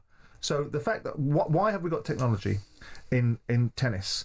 I assume it's because players want a degree of accuracy. That is, we're not allowed to make human errors. Everyone else is allowed to make human errors besides players. Yeah. So error is part of every walk of life. So the fact that this piece of technology was somehow inadvertently deactivated is not a reflection on the technology, it's a reflection of the manner in which it was deactivated. Well, funnily enough, Pavlyuchenkova, who went on to win, we're saying post-match, no, hang on, we're missing out on the human element here. Have a listen.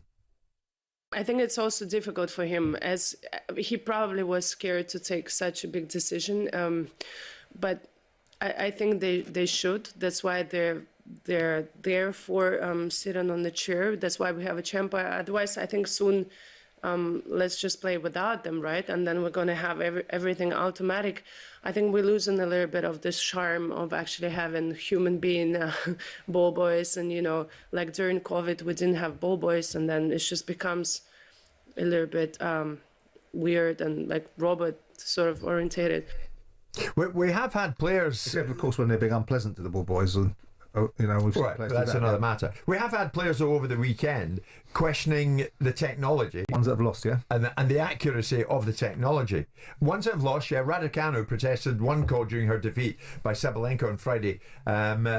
She said that call for sure was out. It's disappointing that the calls can be so wrong. Draper, who you say, yeah, he went out. But he said, no, I don't think it's 100% accurate, in all honesty. I guess it cannot be 100% accurate. It's millimetres. I think it's a shame that umpires aren't involved.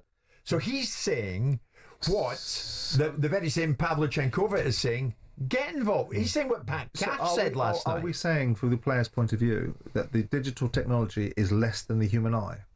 If we're not saying... They're questioning it. But they question the umpires in the first place, I suspect.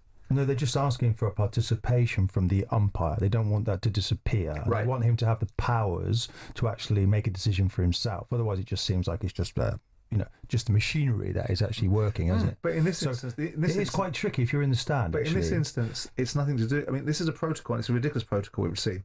But this is to do with the technology being turned off. Yes, but so and how the did that technology happen? would have worked. Who knows? And So suppose it won't be turned off yet again when you're playing in a very important match. Well, who knows? So maybe the players... I'm sure they can answer that question, but you have to ask the question out of curiosity. Why is technology there in the first place?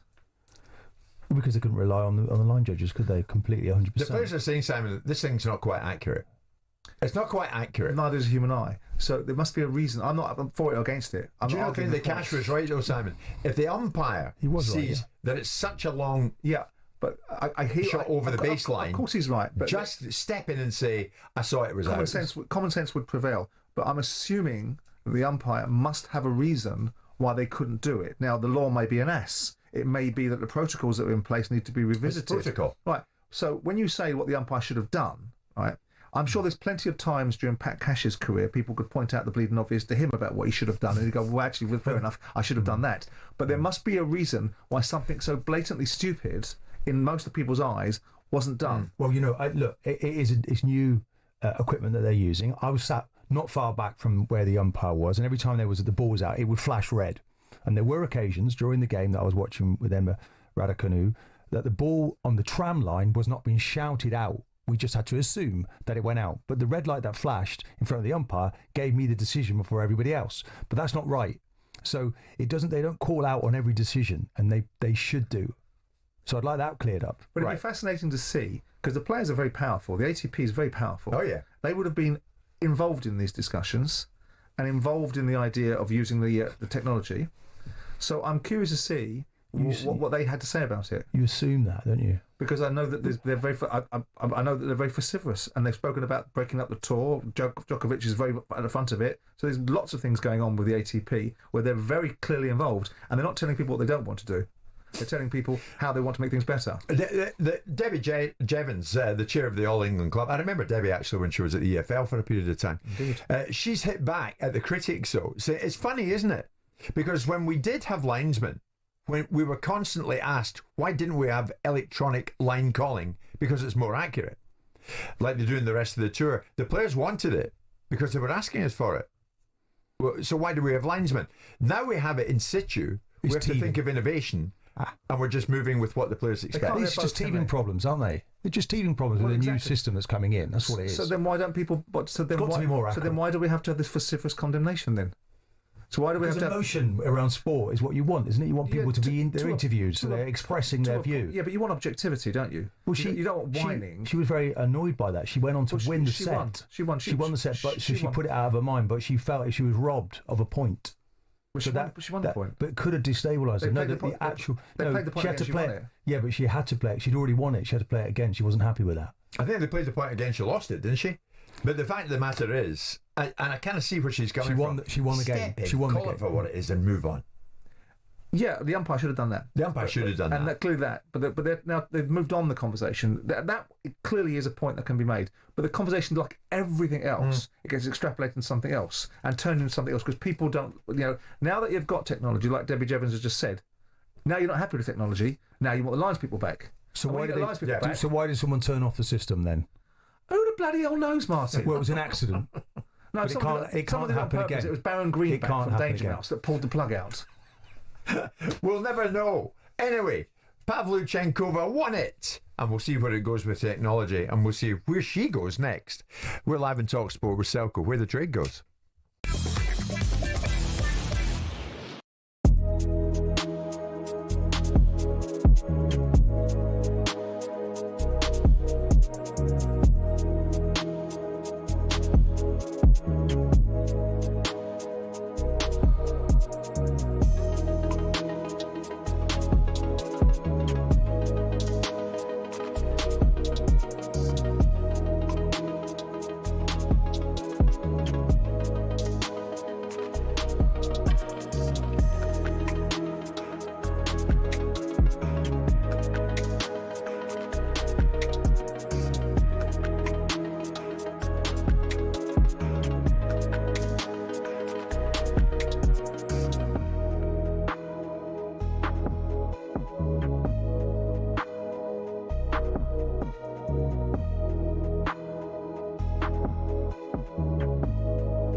Plays that villain role very well now. That's crying out for a little bit more attention. It comes with a lot of crazy people. I took it personally and it kind of made me rebel a bit more. To be honest, I don't really care anymore. I'm never going to change.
Now, Oasis kicked off their long-awaited gigs in Cardiff over the weekend, and if you didn't manage to get tickets, listen up, as talkSPORT can get you in our competition to win a pair of Oasis tickets in Manchester on July the 19th. Imagine seeing Oasis in Manchester, plus £5,000 spending money, and an hotel ends tonight. 18 plus UK excluding Northern Ireland. For a chance to win, text the word Oasis to 83338 by 11 tonight, then you're in the draw. Text costs £2 plus one standard network rate message. You must have the bill payer's permission, or you can post your name and number to Oasis prize draw, PO Box 3190, Colchester CO2 8GP, to arrive by 5 p.m. July the 10th. It's a talkSPORT limited promotion run on talkSPORT, Talk and Virgin Radio, UK stations. Full terms and conditions at talksport.com. So what do you say? There's Martin coming in for it from Mark in Newcastle. Martin, say Emma Raducanu. You go for Emma Raducanu. Oh, these connoisseurs on I know, there's pronunciation. Mark's obviously a connoisseur. Yeah. Is it because you've got Get him on Canu in your mind? Maybe. Yeah. Maybe. Yeah. Another great talent. Mind you were a Bayer Leverkusen fan at one stage. Couldn't pronounce it. You got there in the end. It's a semi-final for you as well, isn't it? That's what it's all about. Lisa O'Sullivan is at Wimbledon and is word perfect. Lisa, good morning. What are you thinking? Good morning. I'm thinking that the umpire's chair is getting a special bit of treatment today with the feather duster, and I haven't seen that before on centre court at Wimbledon. Eda Raducanu, of course, bowing out. Centre court getting ready to welcome Novak Djokovic in the first match of the day against Alex de Minaur. That will be at 1:30. We've also got Mira Andreeva and Emma Navarro in the second match. Then it's Yannick Sinner, who really hasn't put a foot wrong so far, taking on Grigor Dimitrov, who remains in one piece. And Yannick Sinner, one of 3 Italians through to the fourth round at Wimbledon for the first time ever. Flavio Cobolli is currently in action against Marin Cilic and has just taken the first set, 6-4. Cilic, 36 years old, playing for the Wimbledon for the first time in 4 years, unseeded, but of course did a demolition job on Jack Draper in the last round. So they're just underway in the second set, and Cobolli is leading by a set. Lisa, thank you very much indeed. More updates throughout the afternoon, of course, from Lisa O'Sullivan, who's there for the whole tournament. Been doing a great job. Simon, both Chelsea and Aston Villa fined by UEFA for breaching their financial rules. Chelsea fined €31 million. That's about 26.5 million quid. And could be fined a further €60 million, £51 million, if they don't comply with the rules in the next 4 years. Villa have been fined €11 million, £9.5 million, with a further €15 million conditional on compliance in a 3-year period. Why was that? The two clubs could be prevented from registering new players for UEFA competitions in the forthcoming season unless they have a positive transfer balance by the end of the summer transfer window. I mean, these financial rules and the enforcement of them, does this make much sense anymore? Well, as you know, I mean, Stefan Bolton the other day was talking about the fact that PSR had a coach and horses driven through it. Yeah. In terms of people selling assets like women's football clubs to be able to meet PSR obligations and making prices up as they go along and finding some substantiation of it by getting people to buy a proportion of those clubs so that the valuation stacks up. And UEFA don't allow. And UEFA don't allow it. And obviously there's always been this strange dichotomy, isn't it, between the Premier League's losses and the UEFA's losses. Yeah. And ultimately the difference between the two. They won't care. They won't care. They'll bake it into their thinking. These clubs have been happy for a very long time to book losses because some of them are not, some of them are not just cash losses. They're obviously depreciation of players and revaluation of players becomes a problem and ultimately creates losses in PSR terms. That isn't just cash losses. Yeah. So they won't care. They won't care. But there's an imbalance here, though, Simon. Fines for Villa and Chelsea for UEFA's PSR losses, but potential demotion for Crystal Palace. Different set of rules, isn't it? For multi-club ownership rules. Yeah, but they're different. So that's like but the punishments don't fit the crimes, do they? Palace have done nothing wrong. But with respect, they have, because they've got a shareholder that's they believe suggesting. Well, it takes their own two clubs. So it's like saying you should get if you nick a bike or you hold up a bank, they're two different crimes. And one should get the same. They're different crimes. Well, which is the worst crime? Chelsea's and Villa's or Palace's? Well, Palace is depends what you think. Both a crime. They're both a crime. So the administration side of things for Palace is an unfortunate circumstance, and the fact that Chelsea have knowingly breached. That Chelsea knew they were going to breach. Palace knew they were going to breach. They just didn't take care of business. So Palace, could have adjusted their position. Perhaps the reasons why Texas didn't want to put his shares in a blind trust because he was trying to put it into a flotation, into an IPO, and ultimately he couldn't put a blind trust into an IPO and make it worth something. That might be the reasons why they didn't do it. But the fact is, both of them are breaches. Now, the argument is, do you want some form of governance in sport, and what sort of governance does it look like? Because we've had the Wild West. We've opened the football world up for business. We've got everybody and their mother coming in and buying players, investing in football clubs, from nation states to hedge funds to oligarchs to whatever you name what wants to buy into football. And that creates a series of challenges which the football world has not been prepared for. But so there's it's trying to fix it. an imbalance, though, Simon. I mean, the fact Chelsea's fine isn't going to affect the fans in any shape or form. As you rightly said a moment ago, they won't give a damn about it. If Palace get demoted... But then it's going to affect those poor supporters. Okay, I understand that. But the fact is that the argument would be that the integrity of the sport is compromised by a multi-club ownership which enables one person to have decisive influence over two clubs. Yeah. This is a financial breach, and the consequence for it is you get a financial penalty. It's laughable, really. But financial breach for sporting game, potentially. For sporting game. To some extent, yeah. Yeah, to some extent. But again, I make the point that there were different offences that have different codes, and you're conflating them by saying, well, actually, one club being booted out and one club being fined is not proportionate, and you might be right. I think it is right. I mean, they're both under the UEFA umbrella. Simon, just looking at this, it's been phased in, hasn't it? This particular change for turnover to percentage of turnover they've been allowed to use. So like the squad cost ratio. Yeah, so it's 90% 2003, now it's 80%, 70%, and they're still breaking the rules.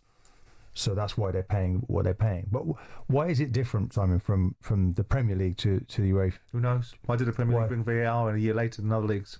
Why did the Premier League bring VAR in differently? Because they're an independent league. They have their own governance. They can put in what they want. And UEFA are competition organisers. We should know Palace's fate this week, shouldn't we? We think by the end of this week, as to around Thursday, Friday, as to whether or not they can compete in the Europa League tournament next season. They're kicking their teeth for these fans if they can. It'd be a kick in the teeth for everybody involved with Palace. It'd be a kick in the teeth for the players that did the achievement to get to the FA Cup and win the FA Cup. Yeah. Of course, it'd be a kick in the teeth for the die-hard fans that have never seen Crystal Palace play in a European competition besides the Intertoto years ago. And they're in a big boys competition. So yeah, it will be very unfortunate. I still think the outcome will be that both Lyon and Palace will get their outcomes. Jim, don't single out Martin for Raducanu. Are you not aware of the fact that you say of that there is no doubt at least 5 times per show? Do I? I didn't know that. That's not a mispronunciation, is it? Simon, is too many to mention. You're copping it as well. Absolutely. They're not mispronounced, are they? So maybe you'll keep that in mind, says Paul. All right, Paul, we'll keep that very much in mind. And of that, there is no doubt. We'll talk the British and Irish Lions next.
Just over 3 years to the day since Arsenal last signed an out striker, and talkSPORT understands the Gunners are close to bringing in Victor Gyökeres. Former Palace and Newcastle boss Alan Pardew reckons he's well worth the £68.5 million fee. The one thing I like about Gyökeres, apart from the fact that he is a natural goal scorer, which we all know Arsenal are desperate for, is that his fitness record is good. You know, he's a robust character. Andy Farrell's named his strongest side yet for the Lions game against ACT Brumbies on Wednesday. Maro Itoje returns as captain, while the side also includes Jamison Gibson Park and Finn Russell at 9 and 10. There's no place for Farrell's son Owen, though, who joined the tour last week. Former British and Irish Lion Ben Kay reckons this could be the final test team. I think he's done all his chopping and changing in terms of trying to make up his mind and give people enough time to play their way into the test team. And I think he's pretty set on what that test team's going to be now. So hopefully those players can start training together as a unit. You can listen to that game live on talkSPORT 2 on Wednesday morning. Now, after losing by a massive 336 runs in the second test against India, questions are being asked about England's baseball approach to chasing over 600 at Edgbaston. The series is now level at 1 apiece, heading to Lord's. Wimbledon officials have apologised to Anastasia Paluchenkova and Sonny Castle after an embarrassing malfunction of the new electronic line calling system. Paluchenkova ended up losing the points and the game, accusing the umpire of stealing the game from her. But she did fight back to beat the new British #1. This, of course, is the first Wimbledon without human judges calling the game, having been replaced by AI. Nick Kyrgios isn't a fan of the change. It's the greatest tournament that we have in the world, and this is exactly why I thought that Wimbledon shouldn't be trying to incorporate the electronic line calls, especially. I feel like they almost rushed it this year. Don't forget, for your daily roundup of the tournament, tune in to Wimbledon Unfiltered with Nick Kyrgios on weeknights on our YouTube channel and CTV.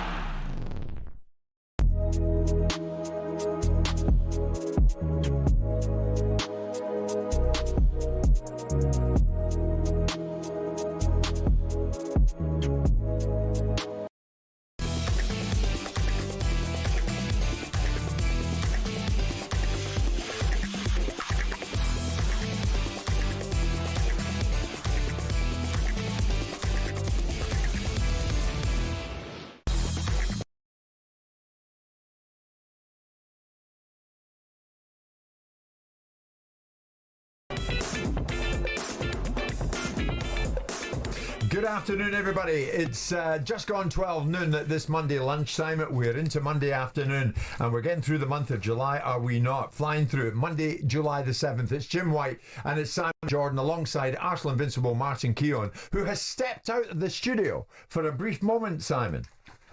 The moment being brief, but he will return.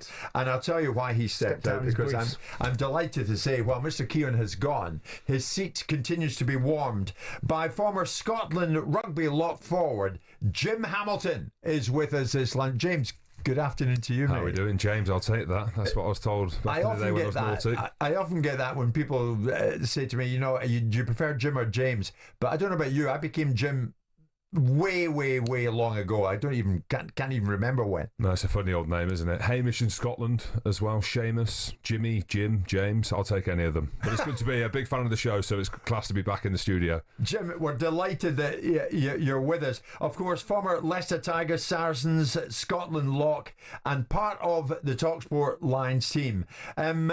Even thus far, we're not really into it yet because they haven't played any tests yet. Are you enjoying what you're seeing? Are you caught up in it all? Yeah, of course. And you just nailed it on the head there. The fact that they're warm-up games effectively. So passing judgment, looking at the combinations, and there's loads for the Lions to work on, right? But business only really starts when the tests come around. So I understand some frustrations. You see Andy Farrell, the coaches, some of the players have the frustrations, but it's going to come down to the test matches. No one will remember these games, with all due respect.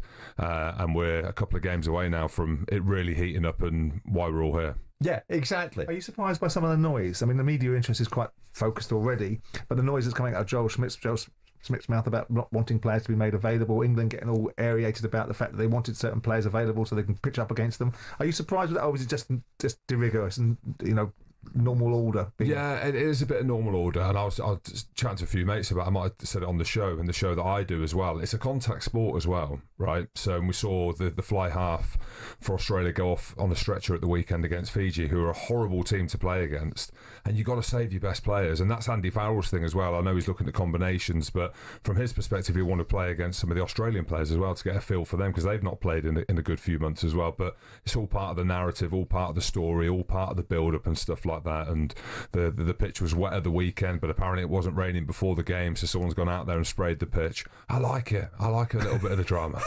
Actually, Simon's taken us nicely to it, Jim. Joe Schmidt, the Aussie coach, I mean, he's been quite interesting here. A bit of gamesmanship, I think, because he's chosen this moment to talk down the Aussies' chances come the test. Have a listen. It's not really a mindset that we've had time to consider even, because I'm sure externally it will look like that. You know, we didn't play well enough today for people to have the expectation that we're going to come bowling into Brisbane and knock the Lions over. But then I'm not sure that expectation was there before today. And as I said, we're just going to have to build that quiet resolve that inch by inch we can work our way toward that. I mean, Jim, in your view, are the Aussies true underdogs going into the first test? I'd say so, yeah. They've gathered a bit of momentum under Joe Schmidt, who's got history coaching Ireland as well. They've lost some of their best players to the NRL. They've been in turmoil over the last few years. Joe's come in and kind of battened down the hatches and given Australian rugby a kind of this new blueprint, a foundation of physicality and what it means to play for Australia. And, you know, the World Cup's there in 2 years' time, in 2027, the Men's World Cup. And they've been losing fans over the last couple of years. I mentioned they're losing some of their best players as well to the NRL. So they know the importance of this, but I think they also understand they're up against the British and Irish Lions tour. Their last series win was actually in Australia. But you look at the quality of the four nations together, a lot of people think it's going to be an easy victory for the Lions. I don't think it is. I think Australia have now built a foundation of which they've got some quality players, and it means a lot to them. Of course it does. Australian rugby has got huge history in our game. They would. I mean, you know Antipodean, Simon. Sure. They would love to beat the Lions in the first test, wouldn't they? And I would love the Lions to beat the Australians and shove it down people like David Campasi's throat. Because he would take the life out of me. He doesn't like David Campasi, Jim. As a player or as a pundit or both, or just because he's Australian? No, he's a pundit. Both, is it? Yeah. What's he ever done to you? He's always with the Australians, isn't he? Whenever the Australians were in his countries, everything about Australia is so wonderful. I was always like, if it's so wonderful, why don't you bugger off back there then? Rather than come over to England and tell us it's that Australian mentality, which is challenging and thought-provoking at the same time. And it's also steeped in a cultural belief that they're the best things in sliced bread. Yeah. And they're not.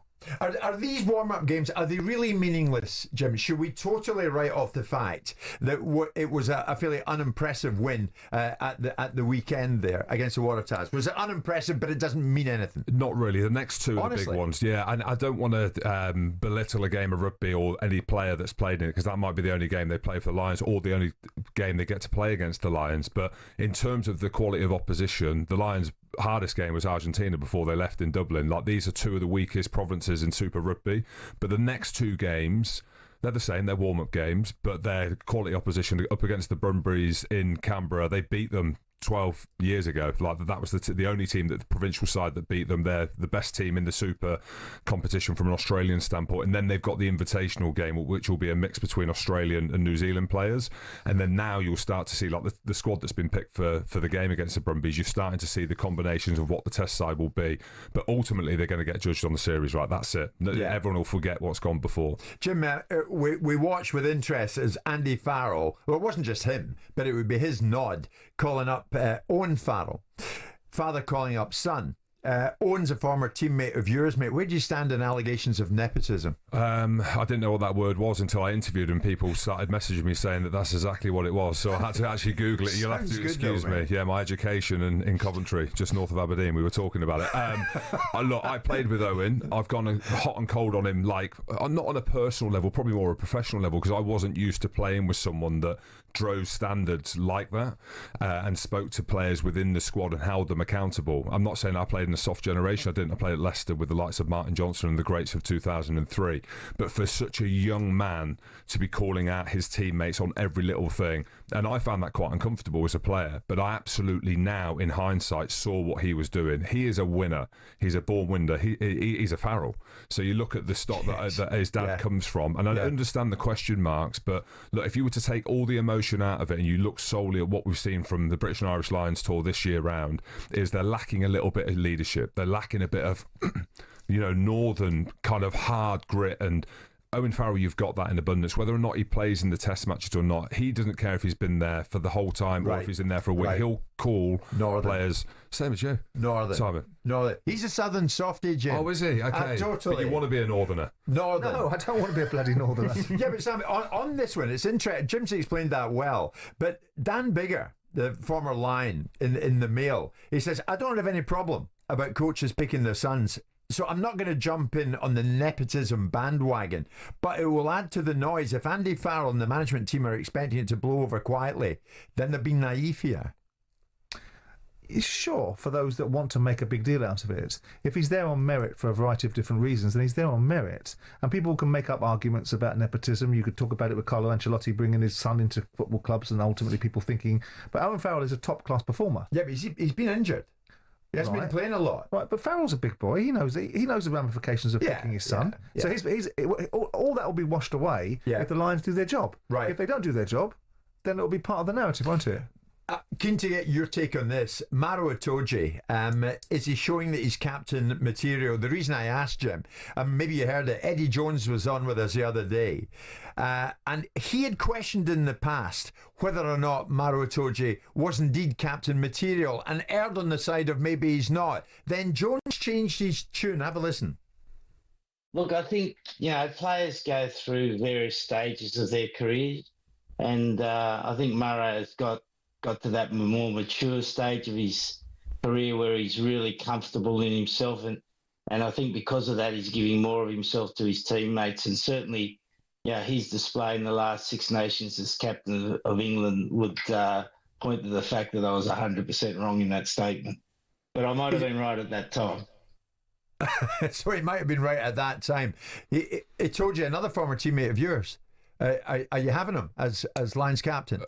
This doesn't mean because there is no one else, but there is no one else. Caelan Doris, captain of Ireland, got injured. The likelihood is that he would have been captain. Like, Maro is a natural leader in his own way. He's not a Martin Johnson. He's not a Lawrence Dallaglio. He's not a Paul O'Connell. He's not a Sam Warburton in the way in which he demands things on the pitch. He goes about his business quite quietly, and I think that that's where the question marks have been put in around Maro Itoje, maybe with an Eddie Jones as well. Like, Maro has always just done him. It's about Maro. There's been a kind of a selfishness, but not in a bad way, about how he's gone about his business, and he has now evolved into that role. Captain of Saracens, captain of England. Now he did a brilliant job where I felt like England, the fans warmed to him, and he grew into that role. So maybe not a natural captain, but definitely the right man for the job. But you're really saying here, Jim, captain by default, virtually.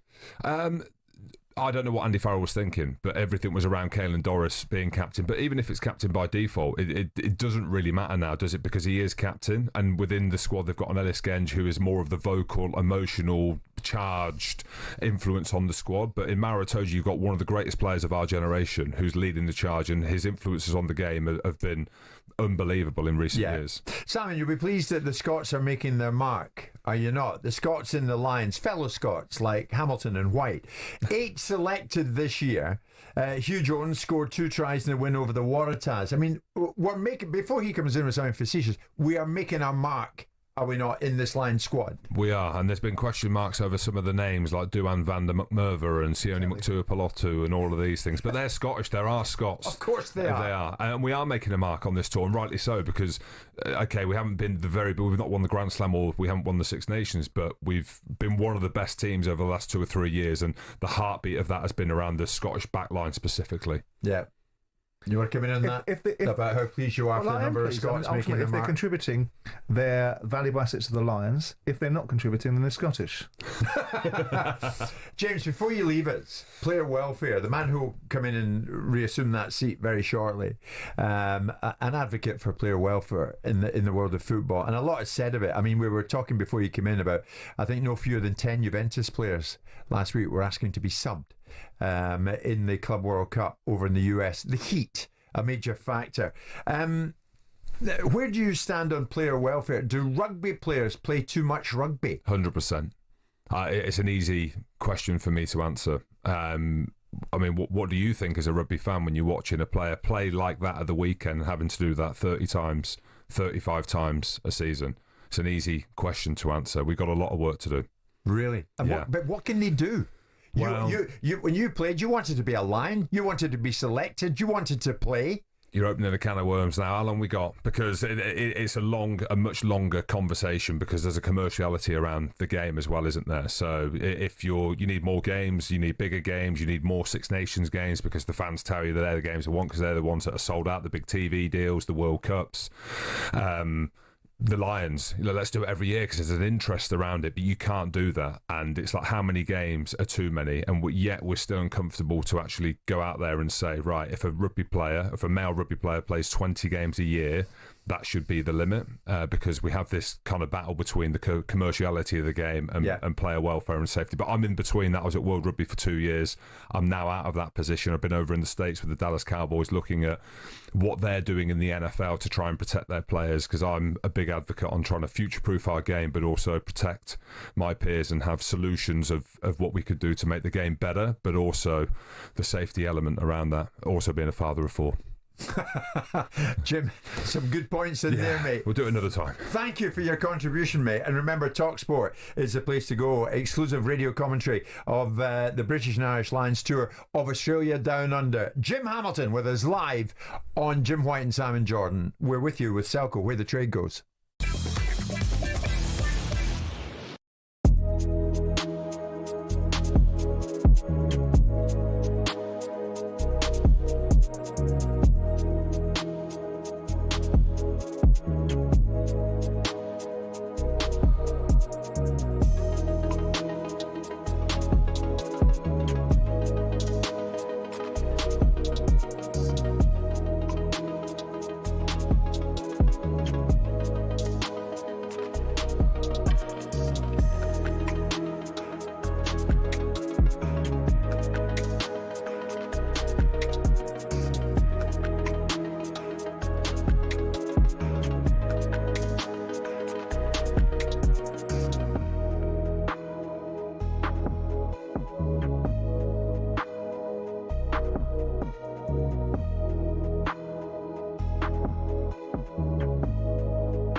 He plays that villain role very well now. It's crying out for a little bit more attention. It comes with a lot of crazy people. I took it personally and it kind of made me rebel a bit more. To be honest, I don't really care anymore. I'm never going to change.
Jim White, Simon Jordan and Martin Keown live on talkSPORT. A lot of nice comments regarding Jim Hamilton's contribution to the show there. Former Scotland lock joining us there on the subject of the British and Irish lines. Very interesting guy, yeah. Impressive fellow, was he not, Simon? Impressive in the eyes of many Newcastle United fans is one Callum Wilson. But it's now been announced this Monday lunchtime, Martin, that Newcastle are confirming Callum Wilson will not be returning to the club. It's being reported that a pay-as-you-play deal was on the table, but after 5 seasons and 49 goals in his time at Newcastle United, his time at the club is now up. And he will be moving on out at 33 years of age. Does that surprise you, Martin? Not really. I mean, he's been injured a lot, Jim. There's no doubt about the quality that he brings. You know, he's a tough, quick, strong player. In the moments he can score you goals, but you know, when Isak invariably gets injured, you want then the striker to be available, and he hasn't been available often enough. He might have taken a pay per play deal, but probably feels he can do more than that, which I like the sound of as well. He'll go somewhere and do a decent job, but obviously he's got to stay fit. But he's had, you know, a multitude of injuries. Yeah. Simon, we spoke about this last week. It's still the case. Sheffield Wednesday under real pressure at the moment. Players remain unpaid. Sheffield Wednesday handed essentially a 3-window transfer embargo due to the non/late payment of players, and HMRC have been in touch with a couple of the players who remain unpaid and are somewhat exasperated by it. Many of them now between a rock and a hard place to a certain extent, Martin, and have got to rely on themselves earning a new contract elsewhere. How would you have reacted to this if you were put in a situation like this? Do you hang around and wait to see if the club's going to pay you, or do you make a decision? It's a difficult one.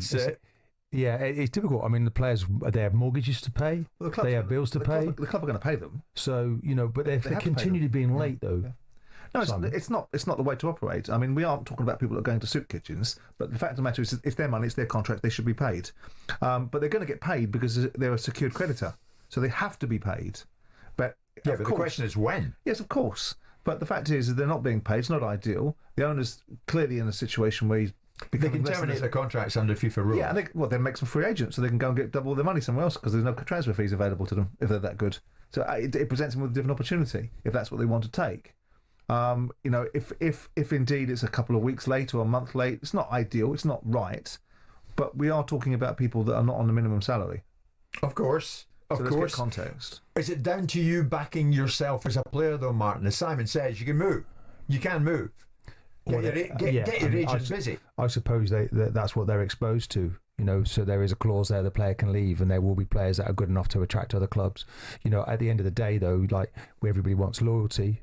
People, you know, that's a big club. You don't want to just turn your back on it. But if the owner's not paying your wages, you won't get any sympathy from the fans. Yeah. But you know, you have a family, mouths to feed, and you'll be like, okay, well, I'm sorry, but he's done it 3 or 4 times through the season. There's an opportunity for me. But there will be players that see it that way. Others will be trying to hang on and stay loyal to Sheffield Wednesday. Knowing that, but again, the point I make is knowing that they're going to get paid because they have to be paid.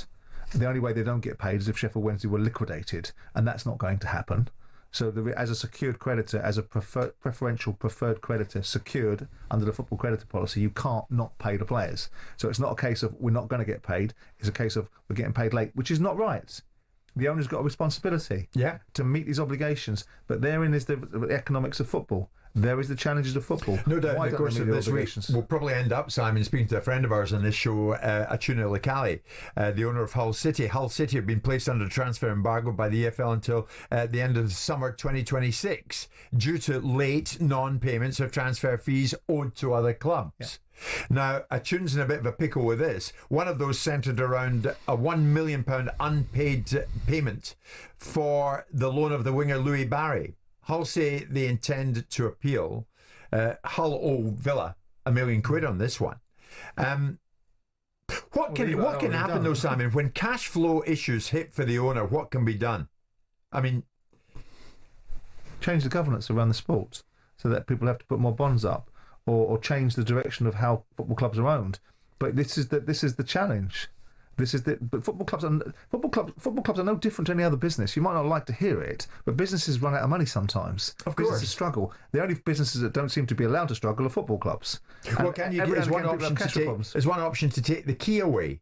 Martin Samuel in the Times. Once an owner cannot pay the staff or another club its money owed, then the league should have the power to seize the asset, call in the administrators. No. Not to shut the club down, because that punishes the wrong people, the fans, the employees, but to run it in such a way that commitments are met. Right. And so there's some merit in that, but that's like saying nationalise everything because the government can run things really well. And we've seen how governments run everything. Ask Rick Parry and ask Trevor Birch, people that actually know what they're talking about rather than a journalist writing about it. Do you want to run a football club? And they'll tell you every day of the week, that's the last thing we want to do, is be involved in running a football club. The challenges of football clubs, despite the fact that I entirely understand that they're community assets, they should almost have a blue chip above the door. They are commercial businesses that are subject to the same rigours and vigours as every other business in every other walk of life. Well, on that, Martin Samuel goes on to say, if the league doesn't have the will to do this, then a government regulator should. If we're going to have one, at least give it teeth to address a real problem. Rogue owners are football's blight, not ambition. Right. So when you say, for example, in my instance, having spent £50 million on a football club, got hit by a banking crisis, bleeding out of my eyes financially, trying to juggle every single thing I possibly can to meet my obligations, and in the end having to wipe my mouth of 50 million quid. That doesn't make me a rogue owner, but by Martin Samuel's definition, it does. People that run businesses that have struggles sometimes have to find their way through it. Doesn't make you a rogue owner. There are rogue owners out there. There are people like Steve Dale at Bury, who was a rogue owner. There was the fella at Lake Norrin, there was a rogue owner. Yeah. And we can list them out. Yeah. But people having genuine cash flow problems in a business that is difficult to manage at times because of the nature of the proximity of how money drips down in the pyramid is not rogue ownership. And if you want to put it in the hands of the independent regulator, and if you want to put it in the hands of the EFL, be careful what you wish for, because I always suggest people that write articles that have never run businesses don't really understand what it's like to be regulated or what it's like to run a business. And it's very, very easy to say what you could and should be doing. And, you know... if you're a house owner, though, Simon, you can't pay the mortgage for whatever reason. You've incurred difficulties. You get some time to do. You get some time to do it, but then ultimately the keys get taken from you. Your property gets repossessed by the bank. Absolutely, further down the line. But if that's after every single circumstance. You might be able to sell it to meet your obligations, right? The difference with football is that it's a more challenging perspective. Football clubs should be run in a way. I mean, here's the overriding. Stop allowing people to run businesses in losses. Why would you have governance in any industry that says you're allowed to lose £15 million a year? You're almost opening the door to people to be able to run it in a certain way. Yeah. And of course, the bigger ones are the ones that lose interest. It's one thing not being able to do something; it's another thing choosing not to do it. So that the guy at Reading, who could clearly meet his obligations because he spent hundreds of millions of pounds on the football club, all that gets forgotten. Was Mel Morris a rogue owner who spent hundreds of millions of pounds and then found himself in cash flow problems? By that definition, it's too absolutism in its mentality. Yeah. Football clubs are very difficult beasts to run, and they are subject to change and economics and ownership models. If you could find a way, what Martin Samuel's logic would be is, for example, buy a football club, put a bond up. So in the event that a football club fails, there's a bond there to fall back upon. Then you'll stop people wanting to buy football clubs, because not only have they got to buy the football club, they've got to put a whacking great big bond up as well. So it becomes a whole lot less attractive in the first place. Yeah. So what embargoes should be put up then, Simon? You know, where they're not paying the wages at the moment. They're not. The next 3 transfer windows are not allowed to take part. I mean, that doesn't help the business, does it? No, not at all. It doesn't. I mean, it doesn't help the business trade. I mean, they can sell.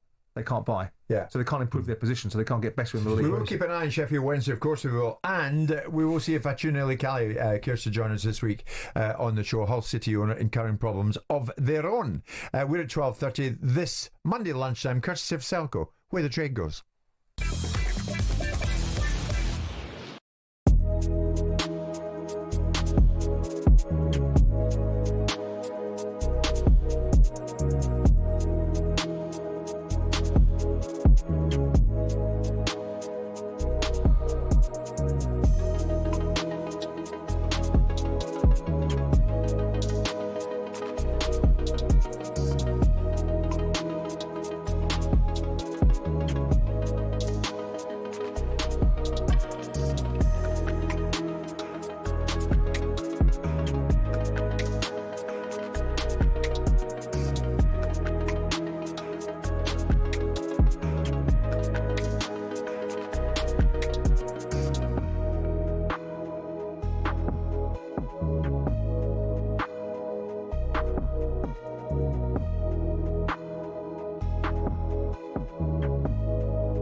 Just over 3 years to the day since Arsenal last signed an out striker, and talkSPORT understands the Gunners are close to bringing in Victor Gyökeres. Former Palace and Newcastle boss Alan Pardew reckons he's well worth the £68.5 million fee. The one thing I like about Gyökeres, apart from the fact that he is a natural goal scorer, which we all know Arsenal are desperate for, is that his fitness record is good. You know, he's a robust character. Andy Farrell's named his strongest side yet for the Lions game against ACT Brumbies on Wednesday. Maro Itoje returns as captain, while the side also includes Jamison Gibson-Park and Finn Russell at 9 and 10.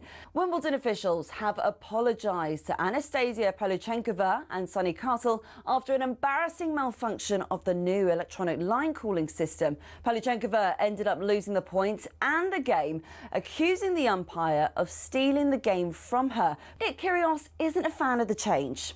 It's the greatest tournament that we have in the world, and this is exactly why I thought that Wimbledon shouldn't be trying to incorporate the electronic line calls, especially. I feel like they almost rushed it this year. Don't forget, for your daily roundup of the tournament, tune into Wimbledon Unfiltered with Nick Kyrgios on weeknights on our YouTube channel and CTV.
And on the subject of boxing, let's get to it. This Monday lunchtime, it's Jim White, Simon Jordan, Martin Keown.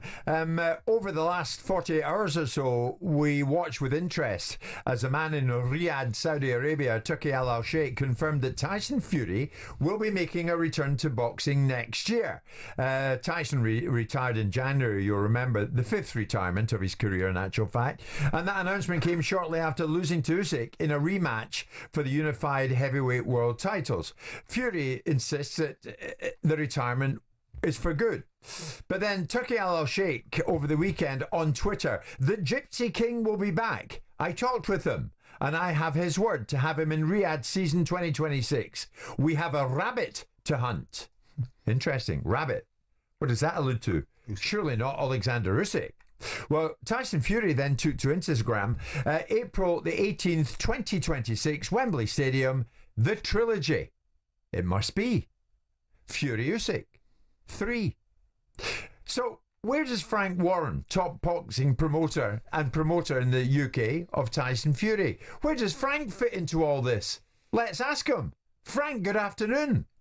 Good afternoon, Jim. Good afternoon, Simon. And good afternoon, Martin. Now, I'm delighted to see that you joined us there on YouTube and your smart TV, and you had that Frank Warren impish grin on your face. What's going on with this lunchtime? Did you know about this, Frank, or were you sidelined? He's been talking about it a little bit, and the fact of the matter is, Tyson was out in Turkey for a fight out there. Jazz Dickens won a fight out there. And anyway, some calls took place, and there's an agreement made. There's an agreement made. That's all I can tell you at the moment. An agreement made. But you were kept out of it for some strange reason. I'm kept out of it at all. Of course I've not been kept out of it. Well, yeah, but you, like everybody else, has been saying that Tyson's retired now. Well, he has retired up until he said he's coming back. Right. So is this now him coming back after the fifth retirement period of his career? Oh, look, Frank Sinatra retired a lot of times. And like I said to you before, that's how he feels in the moment. That's how he feels. We'll see what happens. But, he feels he wants to fight Usyk again. But you know, as I said, you know, we've got a show on the 19th of July at Wembley, and with Daniel Dubois, and I believe Daniel will beat him. So, but it'll still be a good fight, Tyson and Usyk. I mean, there's detail to it in his short message on Instagram, April the 18th, 2026, Wembley Stadium, the trilogy. It must be on, Frank. You know more than I do, Jim. Where do you fit in with this, Simon? Would you be giving it the thumbs up if indeed this actually happens? Look, I mean, the heavyweight division is alive. As Frank talks about, it's a massive fight next week that Daniel Dubois, you know, I'm picking Daniel to win. And it may negate the opportunity for Usyk to Fury to fight because they might not be fighting for anything because the belts might have gone with Daniel Dubois. Who knows? I mean, Tyson Fury is a formidable fighter until the point he lost to Usyk, who was probably the best heavyweight on the planet. Whether I've disliked some of the things he said is irrelevant. He's a great fighter. And if he's going to come back and make great fights, then why not? Does boxing miss him? Do you miss him? No, I think there's so much else going on as well. I mean, he's a personality. He's got charisma, good and bad charisma at times. But, you know, anyone that's got a personality, whether you miss them or not, you notice their absence at times. And Fury is a big personality and has a lot to say for himself and has brought a lot of things. I think he was the opening of the floodgates for the heavyweight situation in 2015 when he beat Klitschko and opened it up for Anthony Joshua to come along and get belts that were split after Fury decided that he was no longer going to fight. Look, I think he's been a fabulous heavyweight at times and sometimes a little unpleasant, but we can say that about me probably. But the fact is, if he comes back and he's fit and he's ready to go and it's a good fight, why not? Frank, just a question here. Tyson Fury, obviously magnificent boxer, and he's lost twice, hasn't he, to Usyk? Has this been eating away at him and he just wants to put the record straight and he's going to, you know what, let's do it all again and I'm going to come out of retirement? Is that what it's just about? I think it is. I think he certainly believes he won the last fight. And they were too close. They were very, very close fights and they were good fights to watch. Whatever way you want to, you know, whether you like Tyson or you like Usyk, whatever you feel about it, the fact were they were very, very good fights. And he did feel he certainly won that last one, and I thought he'd done enough to win it. But look, that's opinions. That happens in sport, and he feels he can. If the fight happens again, he feels he can reverse the official decisions. Frank, you're right. The one more imminently that's on the minds of everybody, the one that's on the minds of everyone who follows boxing is Daniel Dubois Usyk again. This has had unprecedented interest, hasn't it? You've sold out Wembley, and many in the fight game can't make up their minds whether Usyk's going to carry on where he left off or if this is Daniel's moment, as Simon's suggesting. Well, we haven't quite sold it out yet. I think we're about 88 now at the moment. Okay, so 88,000. We're certainly going in the right direction. Yeah. Daniel, look, I mean, we've said this before on the programme, his management said when they first fought Daniel, they were fighting Daniel the boy. This time they're fighting Daniel the man. And I think that's the difference. And we will see on the night, Usyk's a formidable fighter. He's a tough guy. And I think he's going to come out guns blazing. I think when that first bell goes, I think he's going to come out and I think he's going to really try and put it on Daniel and take him out of his stride. So it's going to be exciting from the first bell. But for me, I think that Daniel he's always had the equipment. I think he's now got the mental capabilities to do the job. Many people get in touch, Simon. When Frank joined us, this is what happens. Many of you want to get in touch, and some of the messages I will read out. Quite a number of them saying, "There's Tony, who's a big fight fan. I truly believe this is Daniel Dubois' time." Simon has a point. This will be different. I expect Usyk's time to come to an end. Whether that happens or not is another matter.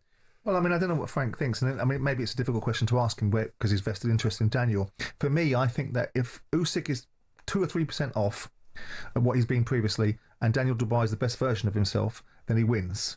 But would you concur with that, Frank, or do you think it doesn't matter if Usyk's 2 or 3% off? Daniel still will win. I think with Usyk, I think he's such a smart operator. He probably feels he knows. He feels he knows what he. First of all, they wouldn't have taken this fight had he not thought he could win again. So that's his mindset, and they obviously have their game plan. They're very, very astute. They're very smart in what they do. But Daniel's. I just feel whatever Usyk brings, if Daniel does what I believe he's capable of doing, and he's got to control this fight and do what he did in his last couple of fights, where he got his jab going, and if he can get that jab going, that's a formidable weapon for him. And off of that comes the big shots. And I know for a fact, and he knows, Usyk, that Daniel can hurt him, because he did hurt him to the body. Got to stop him though, Frank, isn't he? He's got to stop him, hasn't he? He's not going to win on points, Daniel, is he? Well, I don't know, mate. I mean, I don't underestimate him as a boxer, because he was boxing very, very well. I know that obviously Dave Miller isn't Usyk, but he boxed him well. He won every round and showed how dangerous it was right going into the end of the 12th round when he stopped him. And he started to outbox a fighter that no one wanted to fight in Hrgovic after 3 rounds. Frank, finally, do you read anything into what's happened behind the scenes in the Alexander Usyk camp, that his long-time manager and very close confidant, Alex Krasiuk, he split with Usyk just in recent days, which seems odd, so close to this huge fight? I mean, you know, I'm not going to go into too much detail, but there's been talk of that for a little while now, you know, in the business, and it's happened. And Usyk, as I said, you know, listen, the guy's he's a road warrior. Every fight he had is outside of the Ukraine for obvious reasons. He's the gold medalist in the Olympic Games. He's unified the cruiserweight division, 4 belts, and he's come up and done the same in the heavyweight division, undefeated. I don't think anything phases him. I don't think this will phase him in any way at all. The good news is, Frank, I'm just looking at it, but you'll be across it, of course. Saturday, 28 degrees in London, and a very warm, clear evening. So you've got the weather you're looking for, which is all important, is it not? It is. That is that fact. You know, this. I know there's a few people who try to do a rain dance, but it's not worked. We've got, or it won't work. We've got a real good show there, and this fight, I'm telling you, is going to be something special. So don't forget the DAZN pay-per-view. Watch it on there, or listen on talkSPORT, but watch it on DAZN. This is going to be a phenomenal fight between 2 fighters who are just not going to take a backward step. And more important than anything, Frank, Arsenal could be closing in on a striker. Gyökeres might be happening. Yeah, that's what we all know. Martin knows better than I what the problem's been for a few seasons now. Let's hope this guy's going to be the answer to it. Frank, wonderful. Thank you so much for joining us. Frank Warren with us this lunchtime. We're off to Wimbledon briefly. Lisa is with us. Lisa. Flavio Cobolli looks to be on course to continue his winning record against Marin Cilic. He leads 6-4, 6-4, 2 games all. The Italian is one of 3 into the men's 4th round here for the first time. Lorenzo Sonego plays Ben Shelton again today. And of course, there's the men's top seed Yannick Sinner, who hasn't dropped serve, hasn't dropped a set, and in the 9 sets he's played has conceded a record equaling low of just 17 games. Grigor Dimitrov's got his work cut out this evening. Lisa, thank you very much indeed. Lisa O'Sullivan bringing us up to date with what's going on at Wimbledon. We're here with Selco, where the trade goes.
plays that villain role very well now. It's crying out for a little bit more attention. It comes with a lot of crazy people. I took it personally and it kind of made me rebel a bit more. To be honest, I don't really care anymore. I'm never going to change.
Boxing update on talkSPORT with DAZN, the global home of boxing.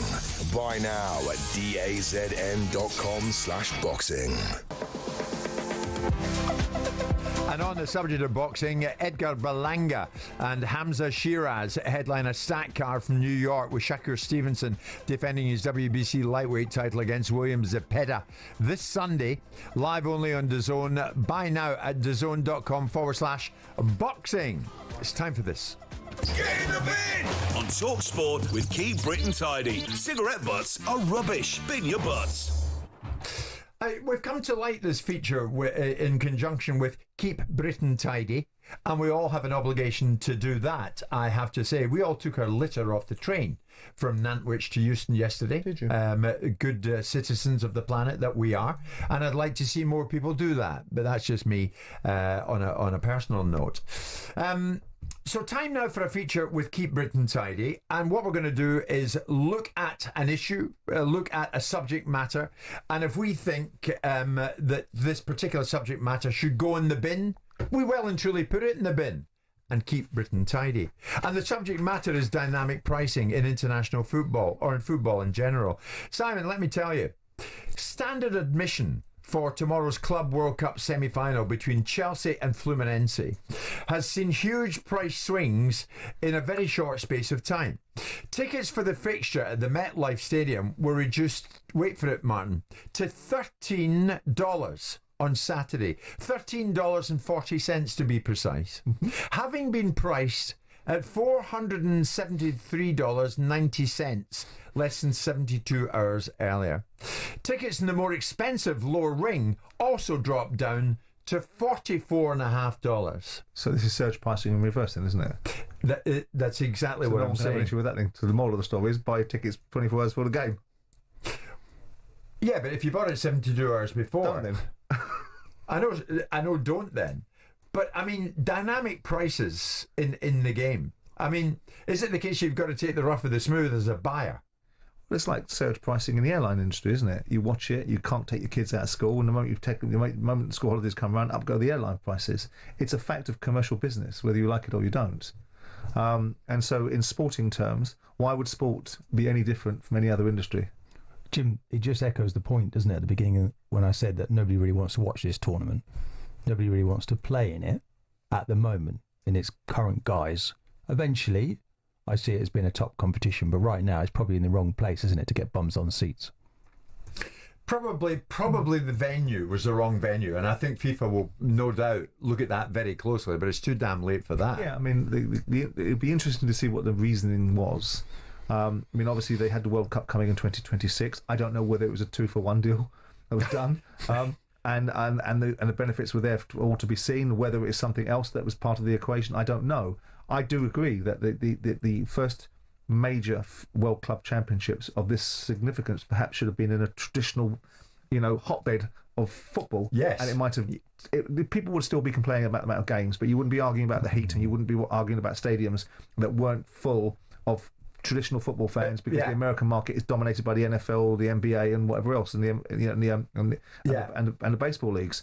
But the fact is that it tells its own story. This, Simon, price drops of such a enormous nature here. Yeah, tells us the story of this tournament. Well, it tells you two things, doesn't it? I mean, first, I don't know how much FIFA are relying on the gate receipts.